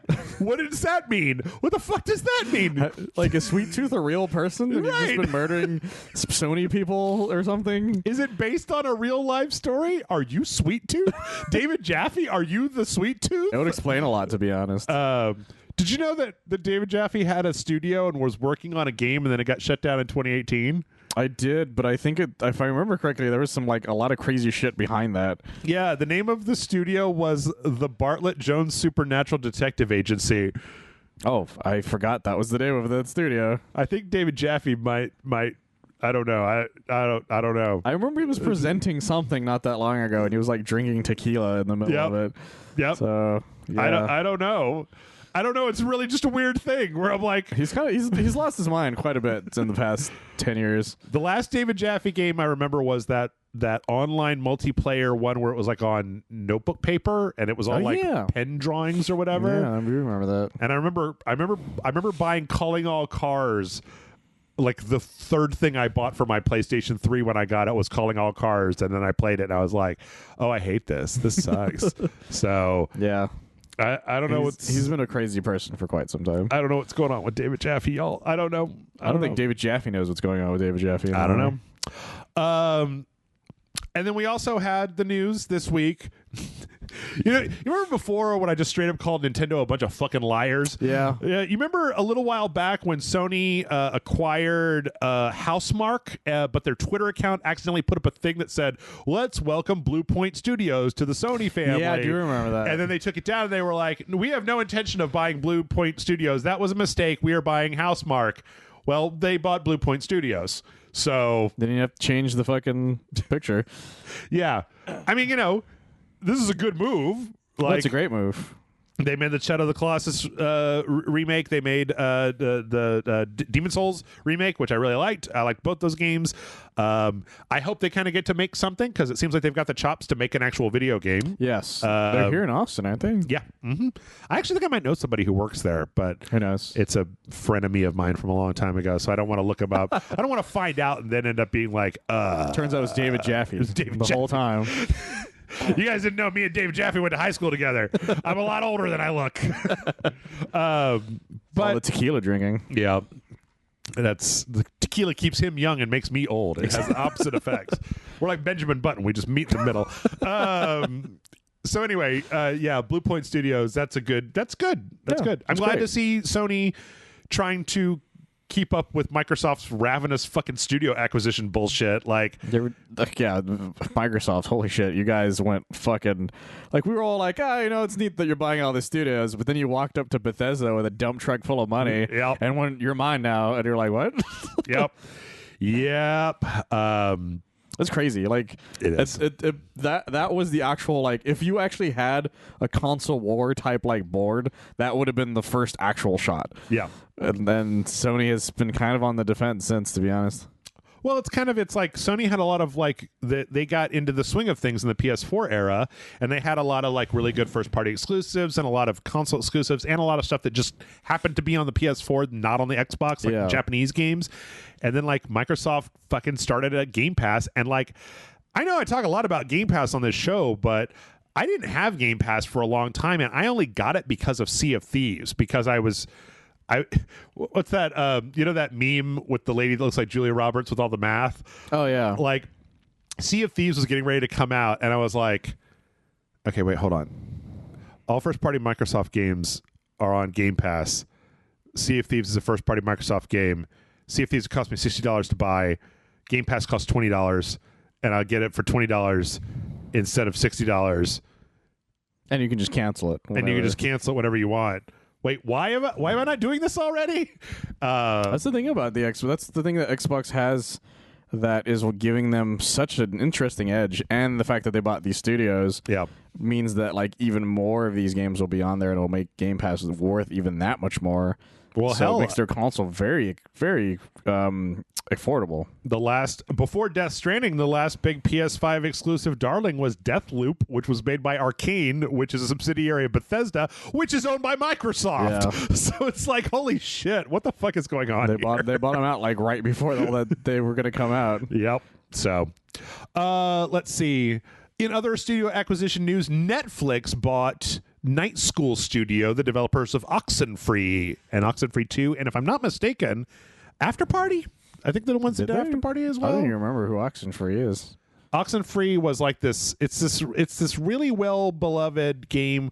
These little characters, and they come up with little like word bubbles above them, and it's like kind of a way zoomed out side scrolling thing. It's kind of a mystery, slight horror-ish type of thing. Oh, yeah, there it is, After Party. Yeah, After Party. Oxenfree. They also made a phone game, a tie-in for Mr. Robot. Oh. And the After Party. That's probably why they got them. Yep. Yeah, this is actually like, hey, Netflix got a good studio. Or at least they have a good reputation. Yes, so. They have a fairly nice reputation so far. They've only made like a handful of things, though. Yeah. But Netflix keeps wanting to break into that game space. See if it works out better for them than it did for a lot of other studios. You know what I need to check? I need to check and see if I own the New World through my Amazon Luna subscription that I am still fucking paying for. Oh, I forgot about that. Yeah, that is the thing. Yeah. I don't know if you can play... like that's obviously a PC game, so I don't know if it's on Luna or not, but I need to look that up. No idea. So yeah, good on you. What Netflix show would you like to see made into a video game? BoJack Horseman. Why did I even ask? It was too easy. That's absolutely. Yeah, that absolutely would have been my first answer. That would work. I think that could work. Kind of visual novel. A studio like them, they could easily make a game like that. Yeah, because it doesn't need to be like some sort of action game. It could be this very visual novel, very deep, a lot of conversations and just like weird ass decisions. Yeah, kind of thing. Very easily could be done. Every dialogue tree just has one thing at the bottom that says like drink and fuck your life up. Pretty much. And you just have to not pick that. Like you just I love a game where it's like everything just keeps getting worse and worse no matter what you choose, but every time there's the option at the bottom that just says do a lot of cocaine and drink until your life is in ruins. Shut up, Todd. That's the other option. Yeah. Are they making any more BoJack? No, it was the final season. It ended a year or two ago, I think. Yeah. In January. Good ending, I think. I thought it was a good ending. I watched all of them.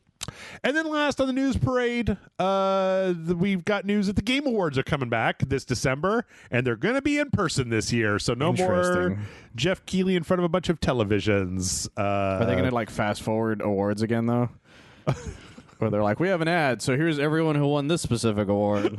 The only award show that puts advertising, like commercials, at a higher priority than like actually giving awards to people. Yeah, like I don't even remember which award it was, but I remember they're just like, yeah, here's who won. Here's a commercial for Axe body spray now. It's like, what the fuck? They do them in blocks. They're like, all right, here's the nominees. Best online personality. It's fucking Markiplier. Best online streamer. It's fucking this guy. You know, just some of them were like actual, just like actual best racing game. Things Hot that you Wheels would want racing. them to do. It's like, what the fuck, guys? Yeah. That was the moment I was like, the Game Awards. We're not all that legitimate to begin with, but you have just made it worse. It's a silly thing. It is a silly thing for silly folks. It's purely to just find out new reveal trailers, really. Yeah. It's Super Bowl commercials, the show. Absolutely. Just for video games. 100% what it was. I remember that's when they announced Sephiroth was in that, too. Mm-hmm. It was just like, oh, let's watch this for something get revealed. Arkham Knight was originally revealed there. Something like that. Yeah. I did remember they had that one. It was like 2 years ago where they had the sketch with the Muppets with the goose from the Goose Game. That's right. I liked that part. That was fun. I liked that part. And then they put an ad right after. Yeah, well, the show is an ad, so also nobody gives a shit about the fucking winning an award. I mean, I guess if you made a game, maybe you give a shit about winning an award. Well, that's why I'm more annoyed about it, is these people like legitimately are like, hey, these are one of the few award shows that exist for this at the moment. Yeah. And like it sucks that like I won, but you don't even have like you get up here and talk. It's like, yeah, here's your thing. Let's talk about Doritos now. Right. It's like, fucking hell, guys. Let's see. We got some trailers this week. We got trailers for Guardians of the Galaxy. That's the PC tech trailer that shows off that the PC version is going to have ray tracing and DLSS and HDR and like all the things that a modern like video game has. Yeah. Looks real nice. Trailer looks real fucking nice. It looks really nice, actually. And I really hope this game's really good. Me too. I really hope. Yeah. I'm not seeing anything that gives me warning bells. There's no bells going off. Nothing at the moment, at least. Yeah. It seems like it could just be like cool beans. Cool beans. Like, I'm not expecting to be super, super blown away like Spider-Man or even the Arkham series, but I'm hoping to at least be like the mid-tier. Like those games that used to come out around the time that Activision was making Spider-Man games. Like Arkham City.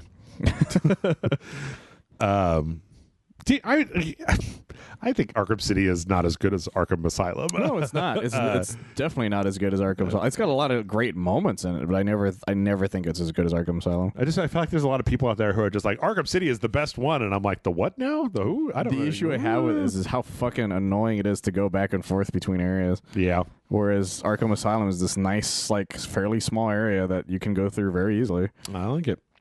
So yeah, and then Night has the Batmobile, which makes things a little worse, to be honest. Guardians of the Galaxy. We got 7 minutes of Alan Wake remastered gameplay. Michael has not seen any of this. How many coffees did he find? This is like at the very, very beginning where you're running across your first like one of the darkness guys. Okay.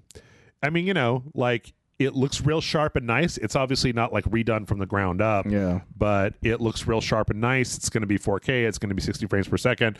I mean, it fucking better well be is all I have to say. But Alan's face looks pretty good. It's nice detail and everything.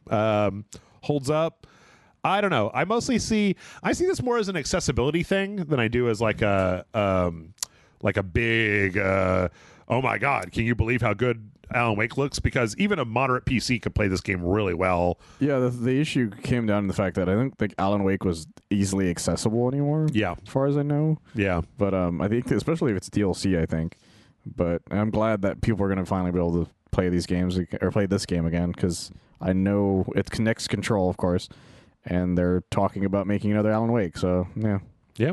I mean, it's a good prep for... Hopefully, if they're doing the Remedy-verse crossover between Control and Alan Wake, like maybe Quantum Break. Oh yeah, Quantum Break.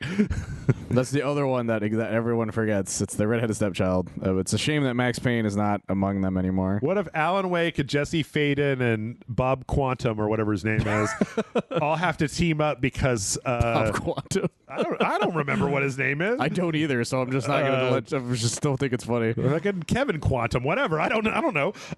What if they all have to team up because police commissioner Max Payne has been kidnapped? kidnapped, and only they, with their powers combined, can get him back. I'd be cool with that, to be honest. The city is overrun with pills. There's so many pills, and nobody will take them. We've got to get back Commissioner Payne because he's the only one who can down all these pills and not die. They put all of those medical guys sons through college. Yeah, so much pills. I like the idea that they're all just like Tylenol. It's They just just like, chugging Tylenol. oh yeah, oh fuck yeah, that heals my bullet wounds. That's extra strength Tylenol. Oh shit, that was Tylenol PM. It's the migraine version. Anyway, this looks good. Like, this is an IGN video, so everybody can go watch it. But you know, it's Alan Wake. So for better or worse, it is Alan Wake. Yeah. The best way of explaining it, to be honest. Layers of Fear got a teaser for a new project. It's, you see a guy with the guy's hands. He's painting pictures. A bunch of spooky voices are spooking it up. I'm really torn about this because I really like this trailer. I like all the spookiness. I have not been able to connect in any way, shape, or form with a Bloober Team game. There was Layers of Fear 2. There was that the Blair Witch game that bugged out on me. Oh, that's right. Yeah, I couldn't fucking play it. I forgot they did that. The last level is super good, and I'm like, yeah, but I couldn't play it because the game fucked up on me. And you literally couldn't just restart. Or like it would have taken you too long to restart. No, I did. No, yeah, I would have had to replay back through the entire game. I got to the house. The house spawned on top of the geometry. There was a rock in front of the door, and I couldn't walk into the house to start that segment. And the only way to go back through would have been to start over from the very beginning of the game. So fucking insane. I think they also did what they did. Observer, right? Did they? I thought they did with Rutger Hauer. Yeah, Observer, Blair Witch. Oh, they did The Medium. Oh, okay. Which I also didn't really connect with, but I keep wanting to play that, but I just kept forgetting. Yeah, because it's on Game Pass. It's interesting. I was listening to the guys from Watch Out for Fireballs. They were talking about that. You remember that game Singularity? Yeah. About how Singularity, they wanted the game when they made it to have like both versions of the world and you could cut between them. But the only game that's really managed to do that has been The Medium, because it literally puts both game worlds on screen at the same time to show you that it's literally rendering them both at the exact same time. So maybe more games will be able to do that. Hopefully. Anyway, this looks pretty spooky. I hope that the second one was the one that was on like a boat. I think so. So I'm hoping that this one goes back to the painting, because that seemed like spookier than the like you're on a boat. On a motherfucking boat. Gungrave. Yes. Gungrave G.O.R.E. I'm the only one who cares about this, to be honest. Got a trailer. This is a sequel to Gungrave Overdose. I'm pretty sure that if John Sitton was here, he would care about it as well. So. I guess that's true, yeah.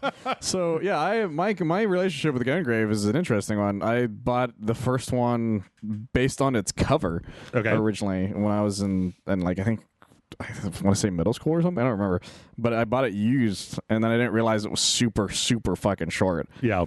And I still have it to this day. And then what happened was that like when the second one came out for the PS2 again, my I wanted like you know, like Christmas comes up and you want like a specific game and you just don't get it or whatever. Yeah. I didn't get like anything I wanted for that year. But it turns out the reason was because my parents were buying me a DS for my birthday like a month later. And so that's why. So they ended up giving me like a really cheap boombox, and like I was like, what the fuck? Nice. But then my brother showed up with Gungrave Overdose, and then that was the Christmas present I ended up really liking, which I also still have to this day. This one has a like kind of a little cutscene at the beginning, and then the actual gameplay. And man, the gameplay looks like a PlayStation 2 game. It looks just like those PS2 games. That's for better or worse, it looks like Gungrave. Well, okay, let me quantify that. Like the fidelity of the graphics look really nice, and it's got like a good lighting engine and like particles all out the wazoo, like a modern game. Yeah. But when you strip it down in your brain to the wireframe is like, because there was a whole like Devil May Cry came out, and then there was a whole bunch of imitators. What was that, like PNO 3? Yeah. I know it's not exactly the same, but like Nano Breaker. If I remember correctly, one of the claims to fame for this one was that the guy who made the art for it, I think, also worked for on Trigun. Oh, okay. If I remember correctly, I think that was one of the reasons I also had gotten it. And yeah, the second one I liked a lot. And then they made an anime adaptation of based on the first one, but it was bad. And I didn't like it because it was because the thing about Grave, because that's his name, is Beyond the Grave is his full name, so they just call him Grave. That's ridiculous. And so yeah, it is ridiculous. Silly shit it's right animated, it's dumb as shit, That's but it really made sense silly. for like a game that only like lasted maybe 4 hours. But he's a mute character for the most part. Like I think he talks like maybe once or twice in the entirety of the first 2 games. Yeah. And the anime is like, no, he talks all the time, and like all of these characters are like it made this whole kind of weird version of it, and like it even ended like completely differently. Like I don't know, it was just like it kind of removed the fact that it was a revenge story, the first one, and then just sort of made it not work to me. But I really like Gungrave a lot, and I've actually been looking forward to this game for a while, to be honest. Yeah. So yeah. Yeah. I mean, it looks. It was supposed to come out last year, I think. It's hard to tell because of the whole like the VR game muddy the waters a little bit. The VR one, that was the only one I have never played, is the VR one, because I didn't have a VR thing to do. Yeah. And that I heard it wasn't very good. Probably not. I mean, this one might not be very good either, but it might. I think it's going to be the same way the first 2 are, which is that it wasn't super good, but it's like it's kind of the middle ground, and I'm just fine with that. And I'm fine with that if it's not full price, because that's the thing about the first 2 is that they were definitely not full price when they came out. Yeah. Because even the second one was like $30 when at that point PS2 games were what, $50? I think at that point. I think so. Might have been 50 or 60 by then. I was trying to see if I could find how much it costs, but I'm not that interested. I'm not that invested. I don't think it has a price yet, but I'm going to get it, is the thing. Well, I'm going to get Boundary, which we had a trailer for, which is that fucking Call of Duty in space game that I feel like should have been out by now. I'm amazed it hasn't, to be honest. I forgot about it until we were watching the trailer for this again. Yeah, where it's like very semi-realistic kind of spacesuit people, but then shooting like AKs at each other in space, which is a stupid thing to do. Oh, it's dumb as hell. Really, really, really, really stupid. But it looks real action-packed. I'm into it. I'm into the big action-packed part of it. We're in the world where weird shooters are becoming popular again, like just weird-ass ideas. Because there's the Portal type Halo kind of thing. Oh, that's out right now. Yep. And that Lemnis Gate came out, which is the weird time loop. Oh yeah, thing that's on Game Pass. That came out last week. I keep wanting to play it, but then I look at it and I'm like, no, I don't want to. Even Fortnite's just is a weird shooter because it's just like build shit while you're shooting each other. Yeah. Well, speaking of space, Kerbal Space Program came out on the PlayStation 5 and the Xbox Series X. Really? Yeah, like an enhanced edition that has just a little bit more like better lighting, sharper. You still have to play it on a fucking console, but which sucks, and you shouldn't do it that way. True. Don't they don't they have the ability to connect like PC or like keyboard and mouse to it still? I'm pretty sure that both of the new consoles support keyboard and mouse controls. Probably work that way. If you don't have a good gaming PC, that probably would be fine. Yeah, which is good because you don't want to play Kerbal Space Program with a controller. Like there's too many points where you need to do something like at a specific time at a particular place, and it's like you need a keyboard to do that. You need precise fucking control. Also, building is a precise thing too. So, but I don't know. And there's a YouTuber that I watch that does Kerbal Space Program videos, and he like injured his hand. And so he was trying to play he was trying to play on the PS4 version of the game, and he was just like fucking agonizing. Oh, like Jesus. Like I've seen this guy do amazing things in Kerbal Space Program. He's just like, I can't do shit in this. That poor guy. Let's see. And then finally we had a trailer for Isla, the first kind of new character for King of Fighters 15, who is a spray paint lady. Yeah, she's a spray paint artist, from what we can tell. She has floating hands that will beat you up. Yep. She appears to be getting up with Mark Echo, Contents Under Pressure. She literally has big spray paint hands. Like, you got to go look at the trailer. I'm not lying here. Like, she it's has hard to explain. Big spray paint hands that attack people because this is King of Fighters and it's redonkulous. It looks fine. Like, that's the thing, is a lot of fighting game trailers tend to just be like, look how cool this person looks while they beat up people. Yeah. Especially nowadays. And sometimes that can be really cool, but other times, if you don't care about that character to begin with, or the specific way they fight, It's not nearly as interesting. Yeah. It's always really abstract to me because it's like I can kind of look at this, but I can't really tell what kind of fighter she is because the montage is so just like bam, bam, bam, bam, bam, bam, bam. That's the thing about a lot of those. They trick you into thinking certain things are moves, and then sometimes they're just their grab kind of thing. So, but it looks good. I mean, I'm super excited about King of Fighters 15. This is the first new character, so. All right, let's move on to a few more things.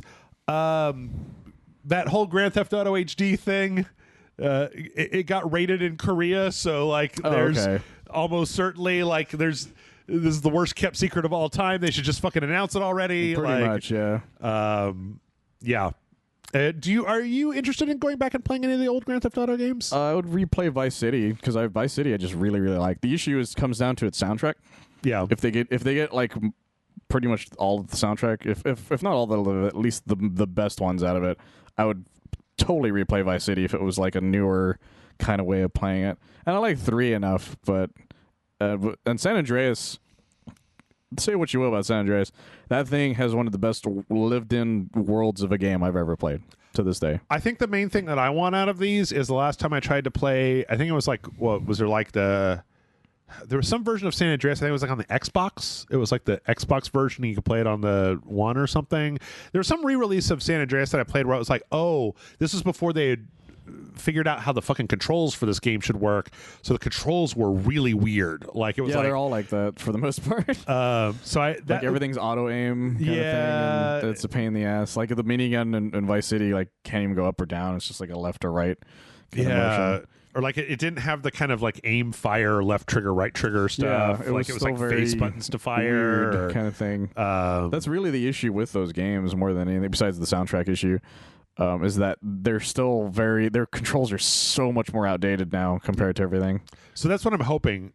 I don't really care if they redo the visual. I mean, well, I would obviously rather have them take the time to fully remake one of the games instead of what they're doing.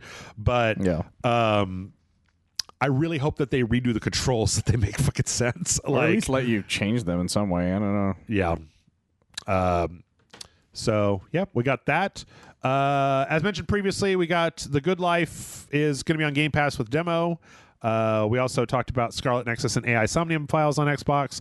We finally got a release date for the Life is Strange remastered collection that got pushed back because they had True Colors that came out, and then they pushed back the remaster, and now that is coming out in February. So February, man. Yep, that's where it's at. Yeah. Yeah, you're not gonna get buried. You're not gonna get buried in February. All the cool cats come out in February. Under all that crazy shit, you're not gonna get buried at all. By the way, guys, still rewatch the old Life is Strange videos with Grant and Jeff. Oh, they're still some of my favorite fucking videos on Free Slick's ever done because they're so fucking funny. What was I thinking? I'm not going to be able to do it, obviously. I was making the schedule for October. October is lit, man. Yeah. October is fucking packed. And I was looking at all the games that were coming out in October, and I was trying to figure out, so I like sketch out, and there's a few things where I know that I want this person for this thing. Yeah. And then I was like, okay, which one of these would I be most like to ask, like, say, Jason to play? Or which one of these would I most like to ask, like, Grant to play? And I was looking at the schedule for October, and I was like, I want Grant to play Demon Slayer. It's going to be the most downvoted video I've ever made in my entire life. Like, the Demon Slayer game comes out mid-October, and to just have Grant, who's just having none of it. Because, I don't know, that game, I don't want any of it. Like, he hates anime in general, as far as we can tell, so yep. He just doesn't care. Pretty much. I've kind of come at him 6 ways from Tuesday, but at this point, it's like I learned my lesson. Like, he likes what he likes. He likes what he likes. He likes what he likes. I had a whole thing where I was trying to get him to watch old Star Trek episodes, and then I realized that he's a grown-up adult man, and so like seeing old Star Trek episodes is not going to be as impressive as they were when you watched them when they premiered in the 1990s as like a teenager or like even younger than that, as opposed to like coming at it after you've been watching like super slick prestige TV for 10 years. So what's the thing with Babylon 5? Like, I know they're remaking Babylon 5 right now, apparently. Yeah. So, like, but it was super impressive at the time, but you watch it now and you're like, there's a lot of Muppets in this. I didn't watch it when it came out, and I can't watch it now because I watch it and then I just get distracted by how shitty it looks. So Exactly. and I'm sure there's a really, really good story in there. But it's like trying to watch any of the old 3D animated shows in the 90s, like Beast Wars and Reboot. Yeah. Let's see. Also, Scorn got pushed into 2022. That's the H.R. Giger horror game. I forgot about that. That was supposed to come out this year, but it didn't have a release date. We're getting pretty close to the end of the year.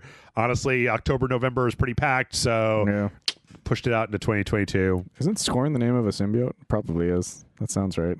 You got Venom on the brain. You kind of do. You got Venom brains over there. I'm still trying to get my thoughts and process.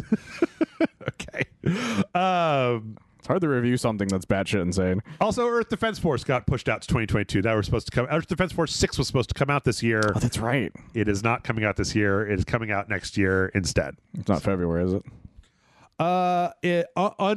Both of those last two have undefined dates. Oh, okay. So you guys should stop using February if that's the case. Yeah. Just don't fucking do it. Yeah. Do January if you want. Yeah. Or March. You know, we're gonna need games in March or April. I don't know. Hey, you know what? You know when there's not a lot of games? The summer. You could always put out games during the summer. Do the summer, guys. That's an open market. It's free real estate. Actually, now that I think back on it, it's been a pretty packed year. I mean, like not that there's been like a million AAA games, but I feel like there's a lot of times during the summer where me, Jeff from Rage Select starts to struggle, and it's like, oh, we're gonna play some Raspberry Pi games. I'm gonna look back on the catalog because there was nothing out this week, but you know. So if somebody got this far in the podcast, I feel like they should know. But like, you remember that game Rogue Lords that was like where you play as Satan and then you have like Dracula and Bloody Mary and the Headless Horseman. It's a roguelike. That came out on Steam this week. Did not realize that. Also, Amanda and I, we played that. We also played that fucking Hot Wheels racing game. That game's a gas, man. Hot Wheels Unleashed, like PlayStation 5. Look forward to that tomorrow. Interesting. So, yeah. I was kicking a lot of ass. No, wait, I won't spoil it. I won't spoil it. All right, so we got a few fun things, and then I think we're gonna have time for at least one question here because we're blazing today. I get it because of Donkey Kong. Yeah. Super Mario World in Japan is adding a Donkey Kong themed section. And from the look of their mock-up here, it looks like it's going to be as big as the full Mario Park. Oh, damn. Now, as pointed out in this mock-up, it should be noted that, you know, Super Mario World is right in the middle of, like, downtown Japan. It's not, like, in the middle of a forest, right? So, but they're adding on this huge thing, which I don't... that sounds like a good idea as near as I can understand. I mean, it seems like Nintendo wouldn't do that unless this thing was making them money. And even with the COVID in Japan and the reduced tourism and stuff, I guess it's probably making them a fair amount of money. So it's a good idea as well as to just like build this while people probably aren't that much going out still. Yeah, because it makes it probably easier for bringing construction and stuff. Maybe. Yeah, but I don't know. That's really cool. Like especially the fact that they're using Donkey Kong. Going back to their roots with the fact that with these two guys being their main stars of the world. Yep. Miyamoto was really happy about it. Because of course he was. Yeah. He's like, it's so cool. We'll get Seth Rogen to cut the ribbon and everything. Is he the one that played Donkey Kong? Yeah. Okay. 2024. That's what made that blazing joke. Oh, okay. I get it now. 2024 is supposedly when it's going to open. So, that's cool. We'll see how it goes. I know they're supposed to apparently might work on getting some of that stuff out here somewhere, but I can't remember where. They're supposed to be building it at the California and the Florida. They're supposed to be making basically kind of the same park. Okay. I wonder if we'll get the Donkey Kong stuff. Yeah. I mean, they don't even have the Mario stuff up, but I don't know. I don't know. Yeah, maybe. We'll see. Michael, I have Halo things for you. I don't know if you saw this. I don't know if you know this. I have actually. Yeah, there's a friend of mine. He's really into Halo. He posted this and one other glitch that I heard about. So apparently in the Halo Infinite technical preview, there was this one yellow like wet floor sign, and if you throw a dynamo grenade at it, it makes that sign duplicate a whole bunch of times. So, and by a whole bunch, we don't mean like 4 or 5. Like they're fucking like a fucking avalanche of these things. Yeah. So like they have just like physics and they're just going everywhere. It's kind of amazing. Kind of a nice YouTube video where some guy demonstrates it. Where they just kind of blast all over the place. It doesn't seem like you can carry like a shitload of grenades, so it's kind of hard to do 2 of them at a time. Yeah. To do it.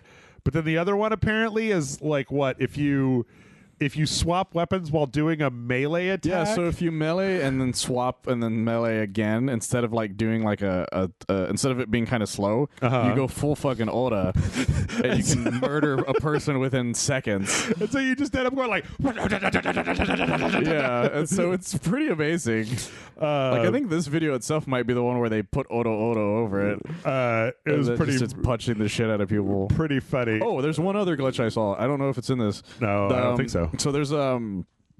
So they put a new level in last weekend that has warthogs, and I guess the way it works is that a warthog sort of like grows into the area. And so what happened is that sometimes it'll fuck up and it'll become a mini warthog. Okay. And so it'll be like a tiny warthog that you can still drive in as if it was a normal warthog. Oh, I'm on Twitter. I was like, this story goes on forever and it's going to weird places. I was like, I'm just on Twitter. Yeah, it was really funny. Yeah, it literally looks like a tiny go-kart when the Master Chief or the Spartan gets into it. Nice. But yeah, it's apparently those are the 3 main glitches people have found so far. I think they should leave in the one with the signs at the very least. I think they should leave in the melee one, but that's just me. It's apparently really easy to do, but it's really funny. It would break the meta entirely. Break 100%. Everything. There's people are asking them to try to leave or make it to where the warthogs will just spawn that way, and maybe they'll make a kart racer out of it. Oh, there you go.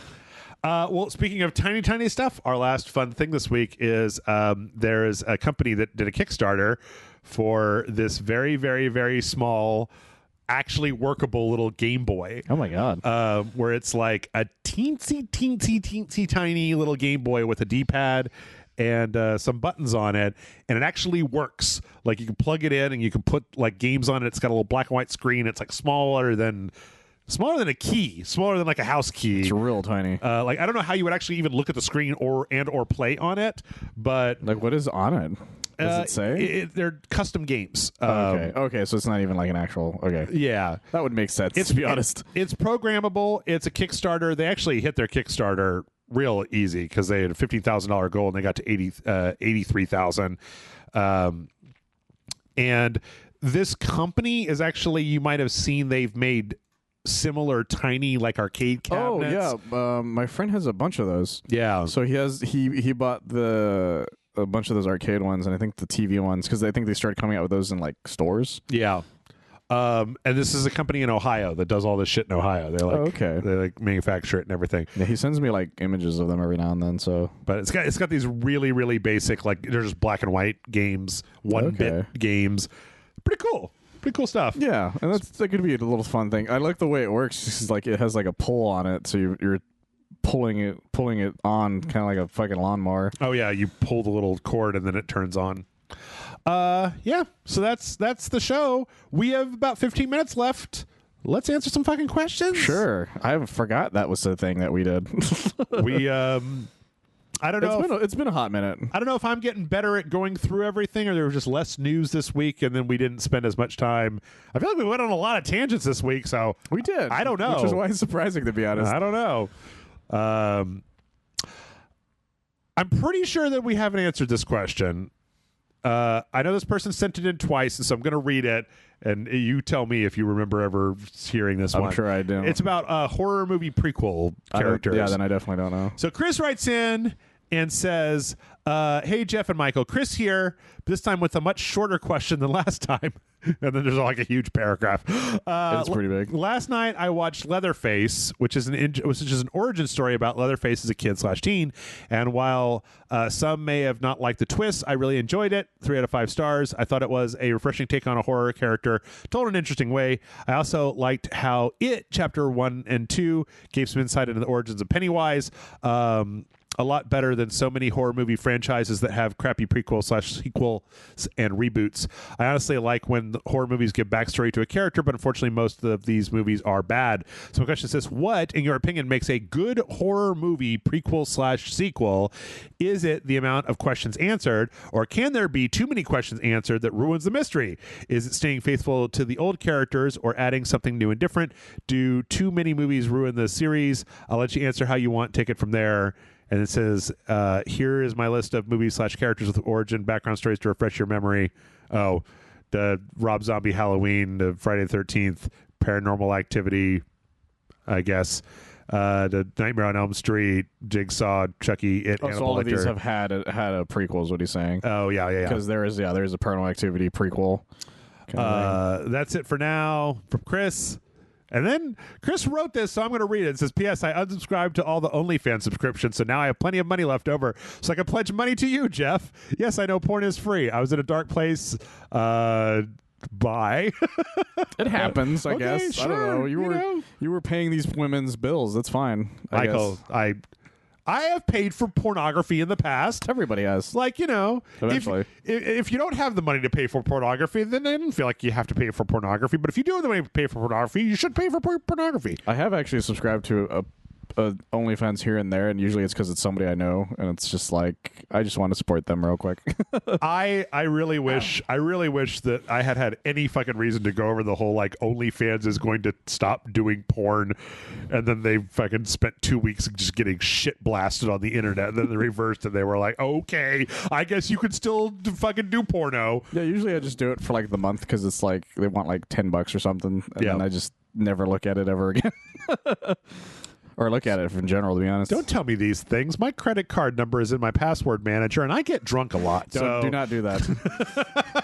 Do not. You don't want any part of this shit, Jeff. What makes a horror movie? Women give you all this nude pictures for just $5. What makes a horror movie? What makes a good horror movie prequel/sequel? So, okay, I guess the first thing, Michael, I don't know that I've ever talked about this with you. What are your general feelings about horror movies in general? I like thumbs them, up, thumbs down. I like them fine, depending on what it is. Like I don't know. I'm not picky per se. It's just I don't watch them as much as I watch anything else. If that makes sense. But you're not like or at least correct me if I'm wrong. But I've never got the impression that you're like like Chris or Brian Salisbury or Jason, who are like big horror hounds, right? No, I've never been a big horror hound. But when I like a horror film, I will talk about it. Like it's like the Evil Dead series. I'm a big fan of the Evil Dead series.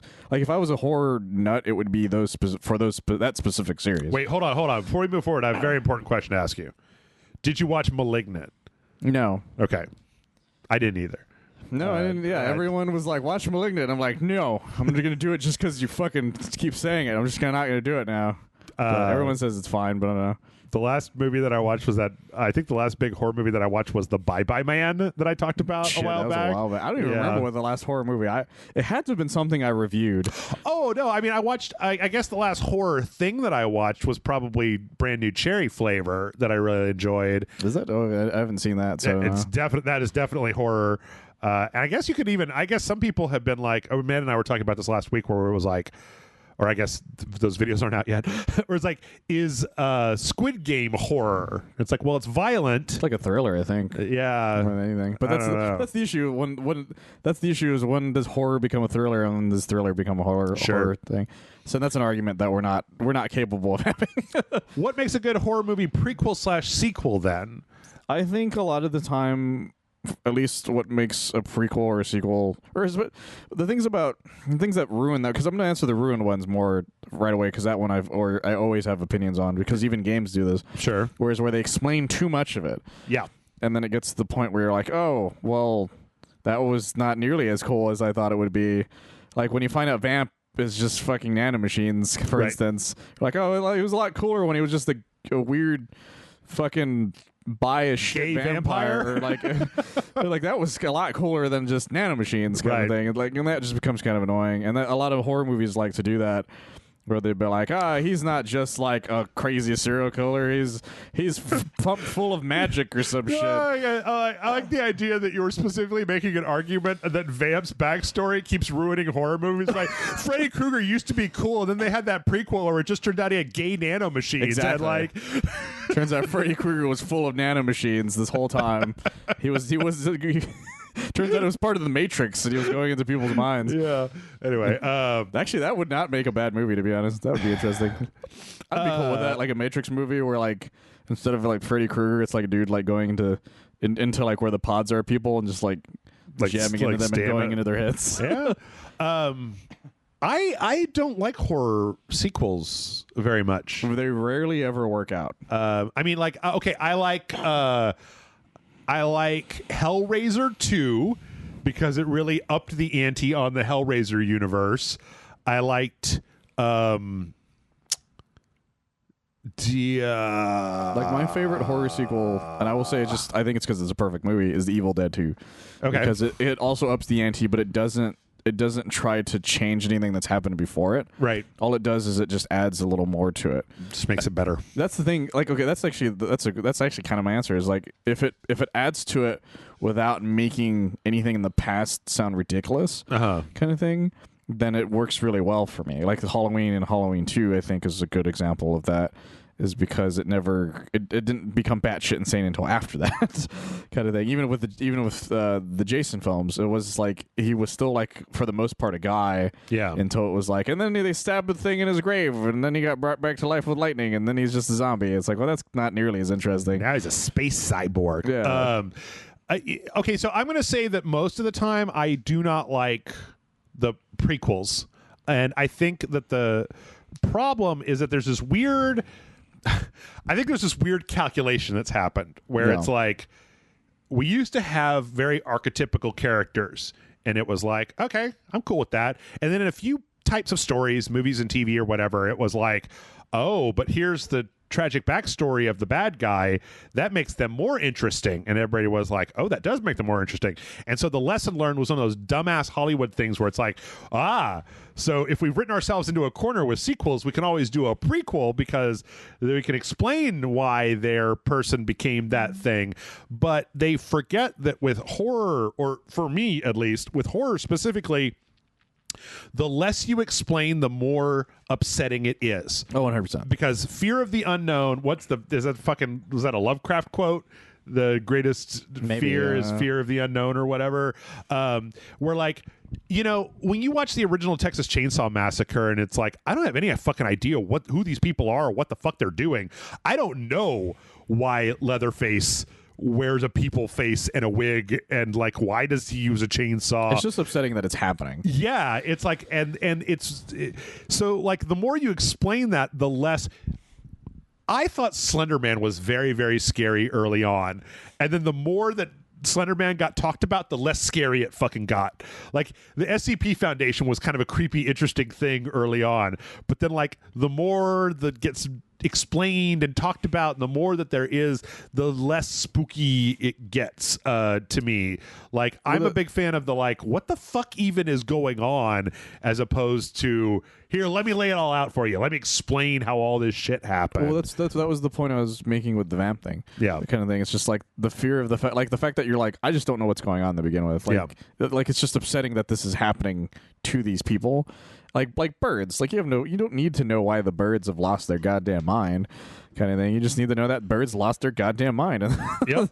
And it's upsetting because it's happening. That's that Junji Ito shit. None of that shit is explained. None of it's ever explained. There's a spiral.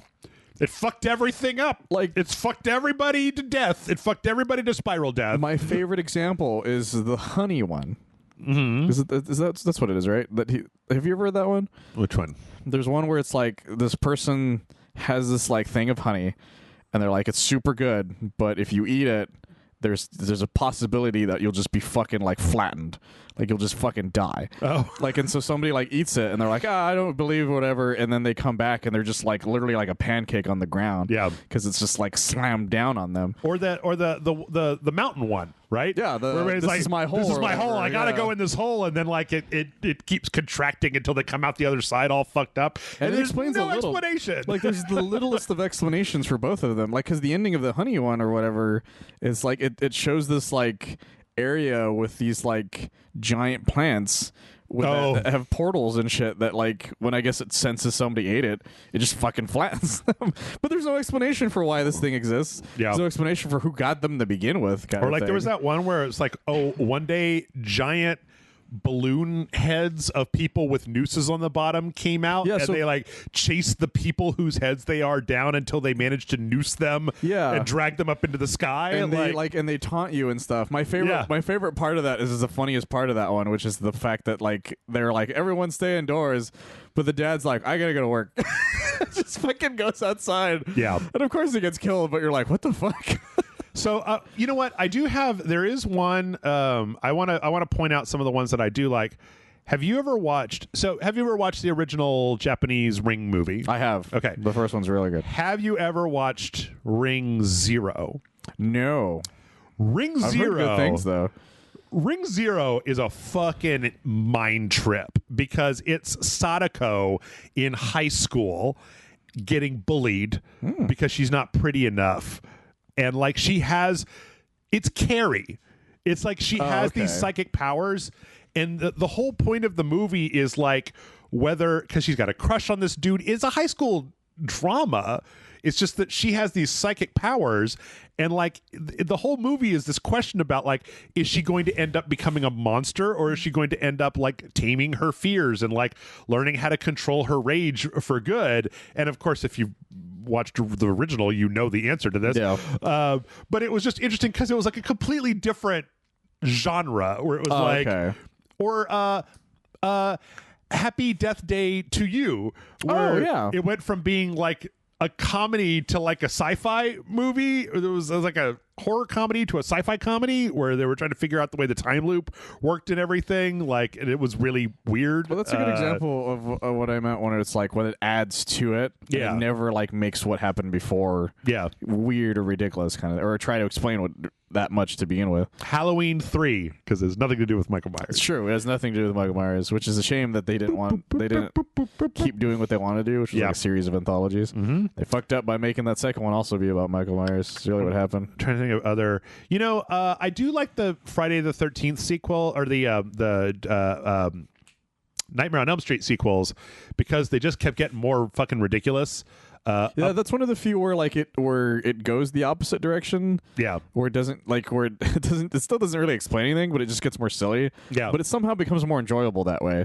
Up to 4. At 5, well, I don't like 5, but then I liked the meta one. I like the meta one. I forgot what the name of it is. But Salisbury would know the names. The New Nightmare or Final Nightmare or something like that. I found out the only reason Johnny Depp wasn't in that one is because they didn't ask him. Oh, that's a shame. Because the director was like, he's probably going to say no. And then they asked him about it. He's like, all they had to do was ask me. I totally would have been in it. Halloween shits the bed pretty fast after 3. 100%. And then it has, one of my guilty pleasures is the one where he gets into a kung fu fight with Busta Rhymes. Oh, fuck yeah. H2O? H2O is there's a lot of stupid fun. Yeah. But it's not a scary movie in any shape, way, or form. If you consider the original like Alien franchise like part horror, the first one is very much like a sci-fi kind of horror, and then the second one is this action, almost somewhat horror. I like the way that each one of those kind of has its own personality, because I like all the Alien movies. As terrible as even the Prometheus and the second one, whatever Covenant was, they still have their own things going on. I thought Covenant was okay. It was okay. Okay, I guess. I don't know. I didn't like it at the time. Prometheus was just straight up garbage, but the weird shit in Covenant with David and then the other android, Jeff. Like, what's that? I'll do the fingering. That line still makes me crack up every time. I'll do the fingering. Yeah. So I remember that. Yeah, because he only has the one hand, so he's like, I'll do the fingering. But it's just such a weird moment. You're like, I get what you're saying, but it doesn't make it any less funny. It was a little weird that they introduced the fucking space jockey guys in Prometheus, and they were like, they're this whole race of like people seeding planets with life, and then like this one fucking crazy android is like, and then I killed all of them. I'll just murder them all. Just killed all of them. Why? And then I did the horrible things to the person from the first movie. Yep. It's like, well, why though? I tell you what. I don't like a lot of Prometheus, but I like that point at the end of the first movie where that lady gives birth to the weird proto-alien. That's the best scene in the entire fucking movie. But then it's all ruined by when the ship is rolling like a donut and they keep trying to run directly in its path away from it. And it's like the guy taking his helmet off and looking at the snake and all the dumb bullshit. There's a lot of really dumb decisions in Prometheus. I'm just trying to think of other. Hellraiser 1 and 2 were good. I like a lot of the Chucky sequels, but that's only because they also, like the Freddy movies, got really silly. Yeah. And, but I also like the fact that a lot of the times Bride of Chucky. Yeah, Bride of Chucky. Seed of Chucky. Then they're trying to go back to it somewhat. There's a show's gonna come out on Sci-Fi very soon. I heard that one of the last ones that came out was pretty good. Is it the reboot? It might have been the reboot. Or the reboot wasn't bad, actually. Or maybe the one in the like an asylum or like a the last troubled one teens or something. I don't remember. The very, very last one that came out that I remember at least was has an ending. Like I remember it having a very surprising ending because people thought it was a reboot. Yeah, but then the ending of it was like him being given to the adult version prequel. Of the okay. guy. Because he's just like, hey, it's me. He's like, oh, fuck, kind of thing. I found and then out the sci-fi apparent one is apparently, I don't know if it's supposed to be a sequel, but it's like this teenager buys this Chucky at like a garage sale, and then he's just like, and Chucky's just fucking with him and fucking with people around him. So yeah. I found out that in the Hellraiser movies that the lady, the evil stepmom, was supposed to be like the main character, like moving forward, but the audience loved Pinhead so much that like then they just kind of wrote her and Clive Barker kind of out of that, because Hellraiser 3 is dumb. Like that's the one with the CD head and camera guy, camera face man, and all that bullshit. Yeah, because they're the point of those stories. The first two are not even like what people remember them for. Yeah, kind of thing. Like they're not really necessarily the bad guys of the story.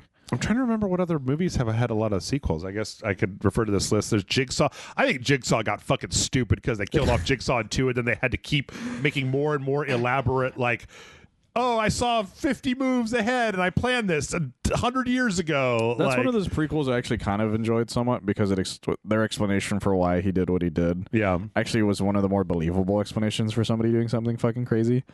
And then didn't Paranormal Activity bring back the lady with the big boobs from the first movie? They did, I think, in the fourth one or something like that. It's like it was kind of just the same movie over and over again. Because there is a prequel for it that's like it's about the dad and he fucking like is taping cameras to fans and shit, which is their explanation for why it's able to like go left and right. Okay, kind of thing. Great. Like they tried to come up with reasons, even though like it doesn't make any sense that his cameras would be able to record for that long. Nah, bro. Kind of thing. It was really stupid, but like they tried at least. But no, yeah, all of them got really stupid. Real fast. I'm just trying to. We are now going to be wrapping up here in a second, but I'm just trying to think of horror franchises like Leprechaun. I never seen Leprechaun any of films. those. Holy shit! That's another one where it just got silly as shit as it went on, but it was already kind of silly to begin with.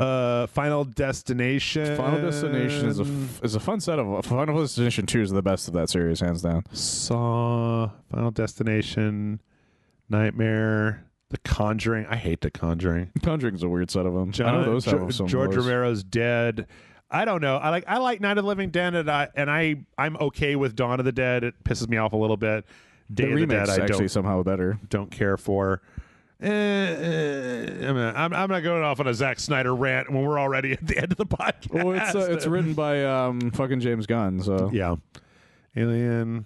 Hannibal Lecter? Yeah, he has a few. I mean, it's Man, Silence of the Lambs, Red Dragon, and Hannibal. Hannibal, yeah. And then there's the show, which is really good. Never watched the show. The Hannibal prequel is one of those movies. They're like, I don't fucking care about this. So I guess at the end of the day, my whole thing is, I don't want more information about my psycho killer.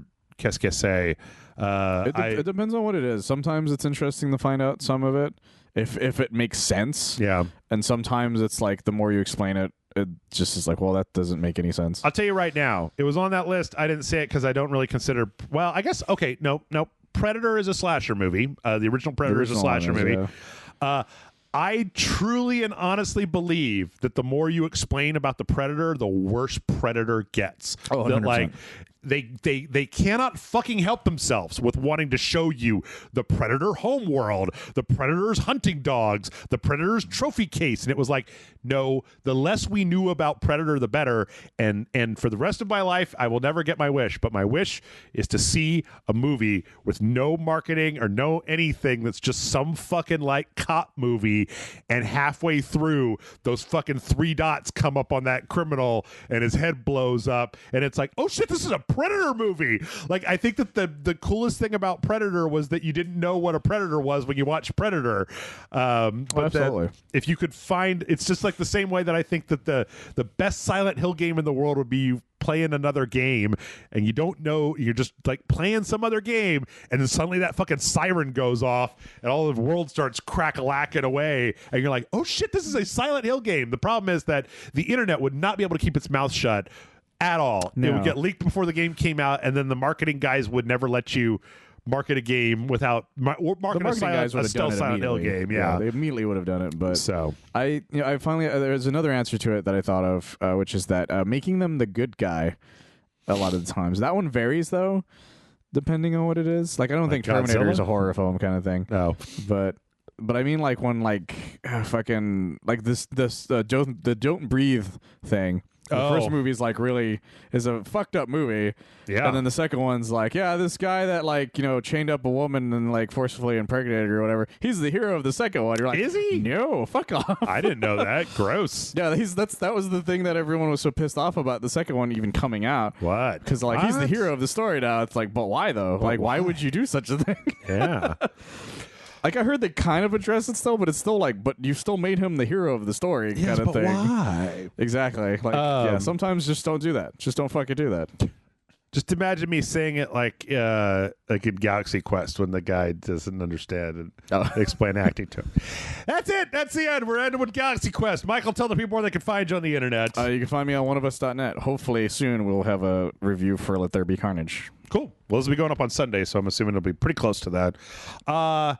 As for me, if you're listening to this, you already know who I am, where you are, and what to do. But if you like to go to patreon.com/RageSelect, that would be helpful. That's it. That's it. That's it. That's it. I don't know how many more times I can say that's it, but that's it. That's it. That's it. Apparently that many. Bye.